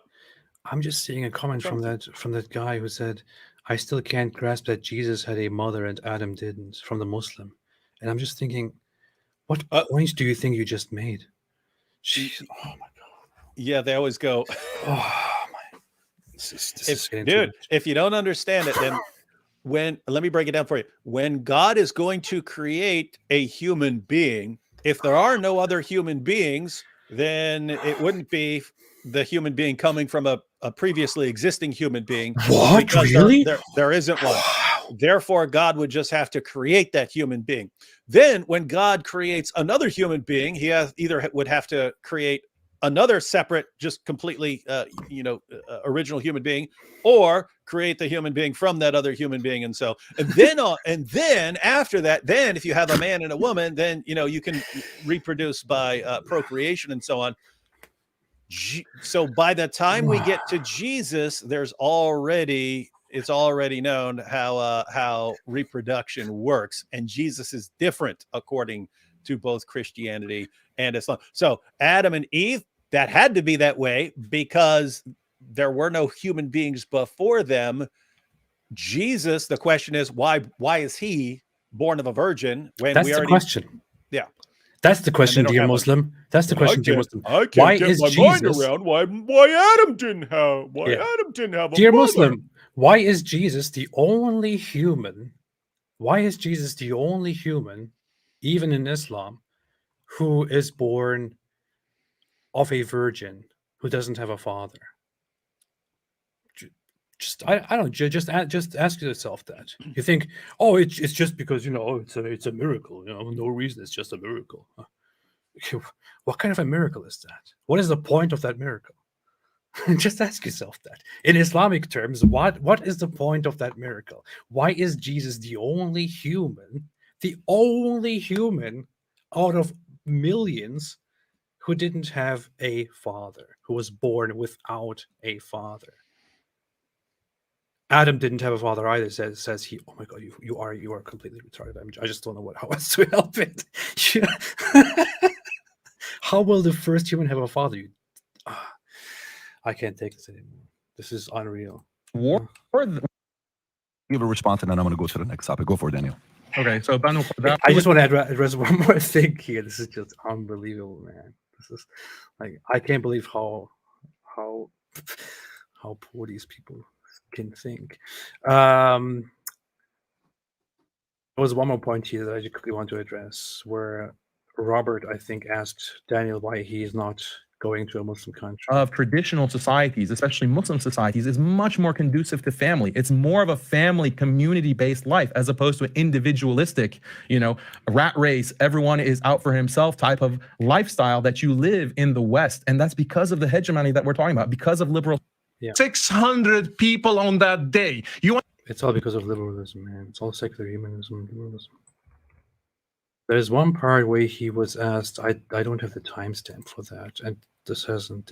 We'll be doing a couple more live streams on some. Meaning that if you abandon the group, you are threatening the group, and that's why every business, every university, every society. Oh wait! This is actually good. We ban your channel, will get in trouble, and then you can be prosecuted. I love girls, and we got to just name your kids anything. You have to name them those. Totally get it. So for you, it's not even your level for that is for somebody to go. But why is that? But that's not the treatment of all Christians. So I totally get that. But why do you believe that? Why do you believe if a Muslim becomes a Christian is the death penalty? Why do you believe this is what I want to explain is that, first of all, this is found in every religion. It's found in every culture. The idea I believe it because it's found in every religion, even though it's not. And in the group, you are threatening the group. And that's why every business, every university, every society has community guidelines, for example. Yeah. If you violate the community guidelines, it's not called blasphemy, it's called a violation of community guidelines. You're expelled from that community, you face consequences. How dumb can you possibly be to compare the apostasy punishments to community guidelines? To me. So when I interview these guys, one of the things that they have, and Sammy is a very much of a, he says, had him on the podcast before. Restrict religion has this traditional Christianity. That's why heretics were punished. That's why apostates were punished. And let me ask a follow up on that. Sure, so when you say to me, I've interviewed almost any of the major living mobsters. I've had them on the podcast before. I don't know. There we go. Stuff that you would watch. A lot of them. Sammy the Bull, Michael Francis, a lot of these guys. Okay, so I can see you with your last name. Yeah. So when did you get that? Jake is of Italian origin. He's Italian. Yeah. Brancatello. I interview these guys. One of the things that they have, and Sammy is a very much of a, he says, look, I'm a mafioso. I'm a true mafioso is what I am. Till today, he's in his late 70s. He still says that, right? If you step away from the life, like you could get killed if you step away from the life, right? Okay. Just like in Islam. You choose this life. You celebrate it when you become a made man. Now you want to leave? You got the benefits of being a made man. Now you want to leave? We're going to take your life. If based on the principles that they follow. Finished, boy. But that's the mafia. For somebody that may say, well, then Islam is Islam following some of the mafia philosophies that if you choose to, you deserve to get? Islam is the mafia. Yeah. I mean, think about Surah 9, verse 29. When you read it in context, that's a money-making scheme. So 929 is a verse that says, "Fight those who do not believe in Allah," and then says until specifically refers. What's that? Okay, go ahead. Sorry, go ahead. Specifically refers to fighting Jews and Christians until they pay the jizya. But if you look at the verse right before it, that's the verse that says that the pagans are no longer allowed to take the pilgrimage, and Muhammad's tribesmen, the Quraysh tribe, they're worried, hey, this is going to mess up our trade agreements with everyone. Once we tick everyone off, we say you can't take a religious pilgrimage anymore. It's going to upset a lot of people. So how are we going to make money? Allah says, don't worry. Allah can enrich you and replace that money. That's Surah 9, verse 28. Next verse, fight those who do not believe in Allah until they pay the jizya with willing submission and feel themselves subdued. So notice it's how are we going to make money? How are we going to make a living? You're going to fight people until they pay you not to do violence against them. So why am I paying this guy over here? Because it's protection money. Well, protecting me from who? Protecting me from the guy who says give him money or he's going to fight me. That sounds exactly like the mafia and saying, hey, you know, I think your store needs some extra protection if you don't want anything to happen to it. And now look at the stupid response that Daniel Kikic will give. Don't you think that's a bit extreme? I would say the problem with the mafia is criminal activity. It's not with this principle. This is a good principle. That's why they're able to be so organized. That's why they're able to be so successful. That's the argument. The mafia's good. You have nations that are run in the same way. You have to preserve the nation by... There's actually no nation in the world that is run that way. Italy. Show me one nation, Daniel, and other big brain Islamists. Show me one nation in the world that does the very same thing, which Islam does with apostasy. Show me just name one single country. All of them. That also sentences people to death and kills them, not for treason, not for being a spy, someone's got you deserting in war. But David YouTube says North Korea. Okay, fine, fair enough. One single country which explicitly kills people simply for saying, I no longer want to be part of this country and leaving. Fine, okay, I get it. North Korea. I got it. I was wrong. In your face. So we can say, according to Daniel Hakikachu, Islam is the North Korea of religion. Fair point. Okay, fair point. I was wrong. Muhammad is the Kim Jong-un of prophets. I was wrong. Okay, I was wrong. I take it back. I'm sorry. I was wrong. I have been debunked. North Korea is the only example. North Korea is exactly like Islam. North Korea is the Islam of the world. I take it back. I'm sorry. Daniel is right. There is indeed one country that is run that way, and that's North Korea. And they even have a guy that everyone is forced to worship, just like Muhammad. That's very interesting. Very, very interesting. I never thought about this before. I probably did. But anyway, I've been destroyed. I've been humiliated. I don't know how I can recover after this, man. Hey, but you know what? What? Are the most uneducated, low IQ individuals in all of society. What I will say is, to conclude, as follows. My friend Ali Dawa has made a very good point in his videos, a very, very good point, which is that he said... Which is that if his daughter gets her first period by the time she's 9, he will tell her she's ready to be married. Yeah. And he's proud of that. Yeah. Why do you specialize Islam in this discussion when, if the sacred symbols of other peoples from other faiths, as we've seen with the Hindutva in India, he makes the example of Ataturk in Turkey, some Kurdish leader he mentions. We can go on and on. If you try and desecrate the sacred symbols of individuals, they will The gangster communities among them will deal with you, my friends. No, they won't. I've done it like Yeah, what, don't- 80 times? I've done it like 80 times. No one's dealt with me yet. Such a thing at all. But that is a reality. We, the Muslims, at 1.8 billion, which represent, according to Pew, will represent a third of the population of the world. Represent. 1 in 3, at least 1 in 4 now. You don't think we have gangsters? We have Muslim gangsters as well. You need that. And You when don't you think we go have ahead and gangsters. attack the sacred symbols of Islam, although our approach is not to do so, we can't stop the gangsters from dealing with you or anyone else. Although that's not our Stop the Muslim approach. We gangsters lie. from dealing but with we you or can't anyone stop the else. people Just like who if you kill go you. to Colombia and you speak about particular cartel in a specific manner, go to their area and be a man and speak about them.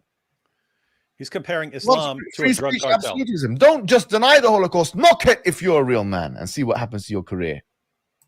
What a I feel like all of these people lost their brains like when they decided to practice Islamist propaganda here. Like, But think if you about, believe in free speech, mock the Holocaust. Why would I mock the Holocaust? yeah, free speech means I'm able to say what I want to say. Moron. It doesn't mean I say absolutely everything Just for the sake of it. And this is absolutely moronic, a moronic take. But think about what he's saying here. Oh yes, I personally am not going to kill you, but hey, we've got our gangsters. That sounds exactly like something the mafia would say, right? Like, hey, it would be a very inconvenient for something to happen to your business, but if you pay me, I can get you some protection. Not saying I would do me, anything. not for me. I wouldn't do anything, but there are other people that other people who might. Yeah, there are gangsters around. You want me to keep them in check? Then you got to pay me control money. them. I can't control these guys unless you give me money, and then we're good. Yeah. Well, we have gangsters. They suffer from low IQ. What was it? Bada boom, bada bing. Holocaust isn't an ideology. Why is he making? Somebody said, "Why is he making that face?" Okay, why is he making that weird face? He's making that weird face because He's talking to somebody. He's obviously pretending to be tough. That's his whole thing. He's acting, and he's over there talking to. I think Ali Dawa is sitting there, and he's looking at him. He's looking to Ali Dawa for approval. Is this good, Ali? Is this good? Yeah. Is this good? And he's obviously. I mean, this whole thing here. It's like. It's so cringeworthy to me. It's like it's pretty terrible. He's acting tough. It's very clear that he's acting. He's trying to be tough. He's putting an act on because that's what his Muslim audience finds impressive. That's how primitive they are. And notice he's doing the same thing that he would do in tweets, where he would send out these awful threats, but then he adds words so that he's technically not violating the policies.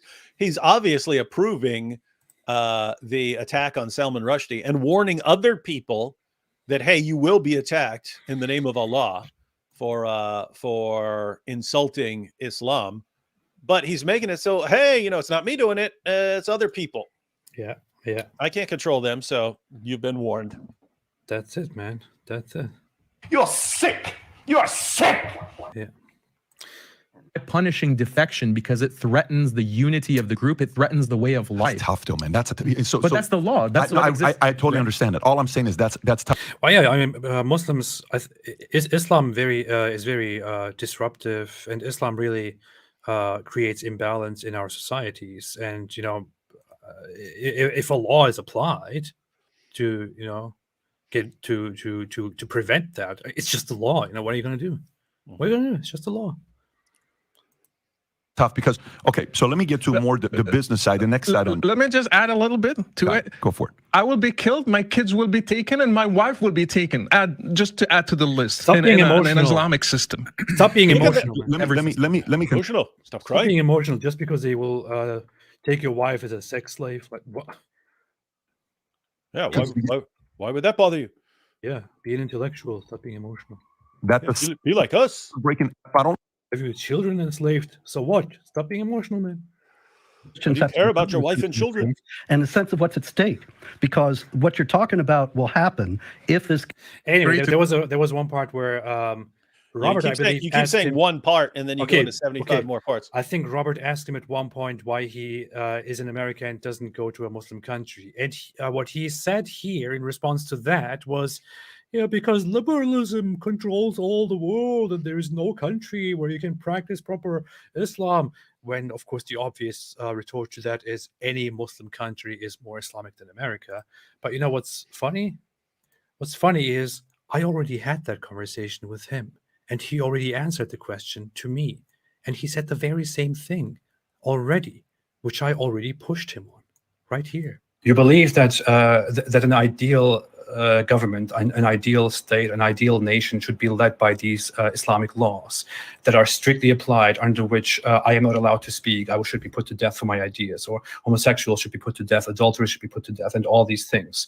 Obviously, you don't agree that that liberalism is a good system, and you think that liberalism is a terrible, bad, immoral system. But I want to ask you, where do you live, Daniel? I mean, I live in the U.S. You live in the U.S. Why do you live in the U.S.? I mean, this is a question of consistency. That this system of liberalism is imposed on the entire globe, and that there is no country in the world today that actually implements the Sharia in the fullest meaning and sense of it. I wish that I could go to a country and that's ruled by Sharia, that the West won't bomb and sanction and destroy. I wish I had that opportunity. I wish Islam were stronger than every other nation in the world. More consistent with yourself, especially also to prove to others that you are trying to spread your ideas to move to a country, for example, that is ruled by Islam. What country should I move to? Any country that has Saudi Arabia, where they're imprisoning scholars for saying anything in line with the Sharia. If I were in Saudi, example, yes. Right? Why are they doing that? Saudi is doing that because of who? The West, right? Because of Israel, right? Because of America, right? You glorified Brunei, for example. You wrote an article that says salute the Sultan. Okay, logically, anyone can see this. Isn't Brunei much closer to your ideal world than America? Well, I mean, there's other issues as well, like with me personally, because I was born in the U.S. Like it would be These hard. countries aren't giving me citizenship. They won't give me citizenship in many cases. And unfortunately, because of the nation-state system, if you're not a citizen, you aren't born there, then you're a second-class citizen. Like, you want to talk about discrimination, and you want to talk about two-tier status in Islamic law, look at the modern nation-state and the two-tier status between citizens and non-citizens, and the different treatment on the basis of where you're born. How is that more rational than the kind of treatment within Islamic law on the basis of belief, like the believer, the Muslim versus the non-Muslim? I feel like we're beating around the bush here. No, that's exactly the reason. I have also personal reasons. My family is here. My family, my parents are here. They're elderly. Like, I can't just leave them. So if you want the complete honest answer, that's a big part of it. But if it weren't for, take it for what it's worth, but if it weren't for my parents being here, I would leave the United States. I'm just enjoying to live in America because I'm a secret hypocrite. There you have it. There you have it. And today he's still here. When asked why he doesn't move to an Islamic country, he's like, well, there is no proper Islamic country because liberalism. We already went through that, and I called him out on all of that already. This is just so ridiculous. Man. And again, it just doesn't make sense. Why should we believe in Islam? I mean, Ali Dawah, according to him, all the arguments have failed, and the only thing to go on now is our intolerance because we're the only ones who's going to stand against this. And all Daniel says, of course, well, it doesn't work moving to a Muslim country. Yeah. They all just completely back down from Western nations because Western nations are massively more powerful. What am I supposed to do? Islam can't produce a powerful enough country. This is just to stand against the West. That Daniel Kikichu will just repeatedly say whatever he said at first. He doesn't care about the truth. He doesn't care about being corrected. He doesn't care about going through these things. He will just say the same thing over and over and over and over again, although it has been refuted. He has been called out because he is not honest. He's not honest. He doesn't have an ounce of honesty, and we have seen that yesterday already. All right. I can imagine in the previous stream where David's internet wasn't working that he threw the router on the wall screaming, "You ultra-crepidarian." That's what he actually did, right? He threw the modem at the wall and said... It wasn't the modem or router, turns out. It was just internet down for a couple hours. Terrible. Osman is competition now. Oh, as far Get as Alex lying? Jones on the show. Oh yeah, Alex Jones will. How would I get Alex Jones on the show? Next year, Miley Cyrus will be performing "Wrecking Ball" song in Mecca near the Kaaba. That's an interesting thing to think about. Hussein Mashni. Hey, Hussein. Is that your? Is that? Hey, I think he sent me an email recently. Yeah, that's my I forgot buddy. to respond to him. You can't talk to him because he's always bragging about how he plays guitar. Oh, okay. Well, then I won't respond to the email then. Sorry. But thank you, Hussein. How is it rape if you get the consent of the owners? You see, yeah, see. Good proof. Yeah, you finished, boy. I think that was in the context of our talk about animals. Yeah. Well, yeah, makes sense. That makes sense. Is it halal to chalk black acrylic paint? Play Red Dead Redemption 2. But stop with your Red Dead Redemption 2. I'm not going to play it. Maybe I will. I don't know. Allah is a virgin, said Kyber. Allah is a virgin, making it a virgin birth. Therefore, Jesus was born the same way as Adam. Checkmate. Awful.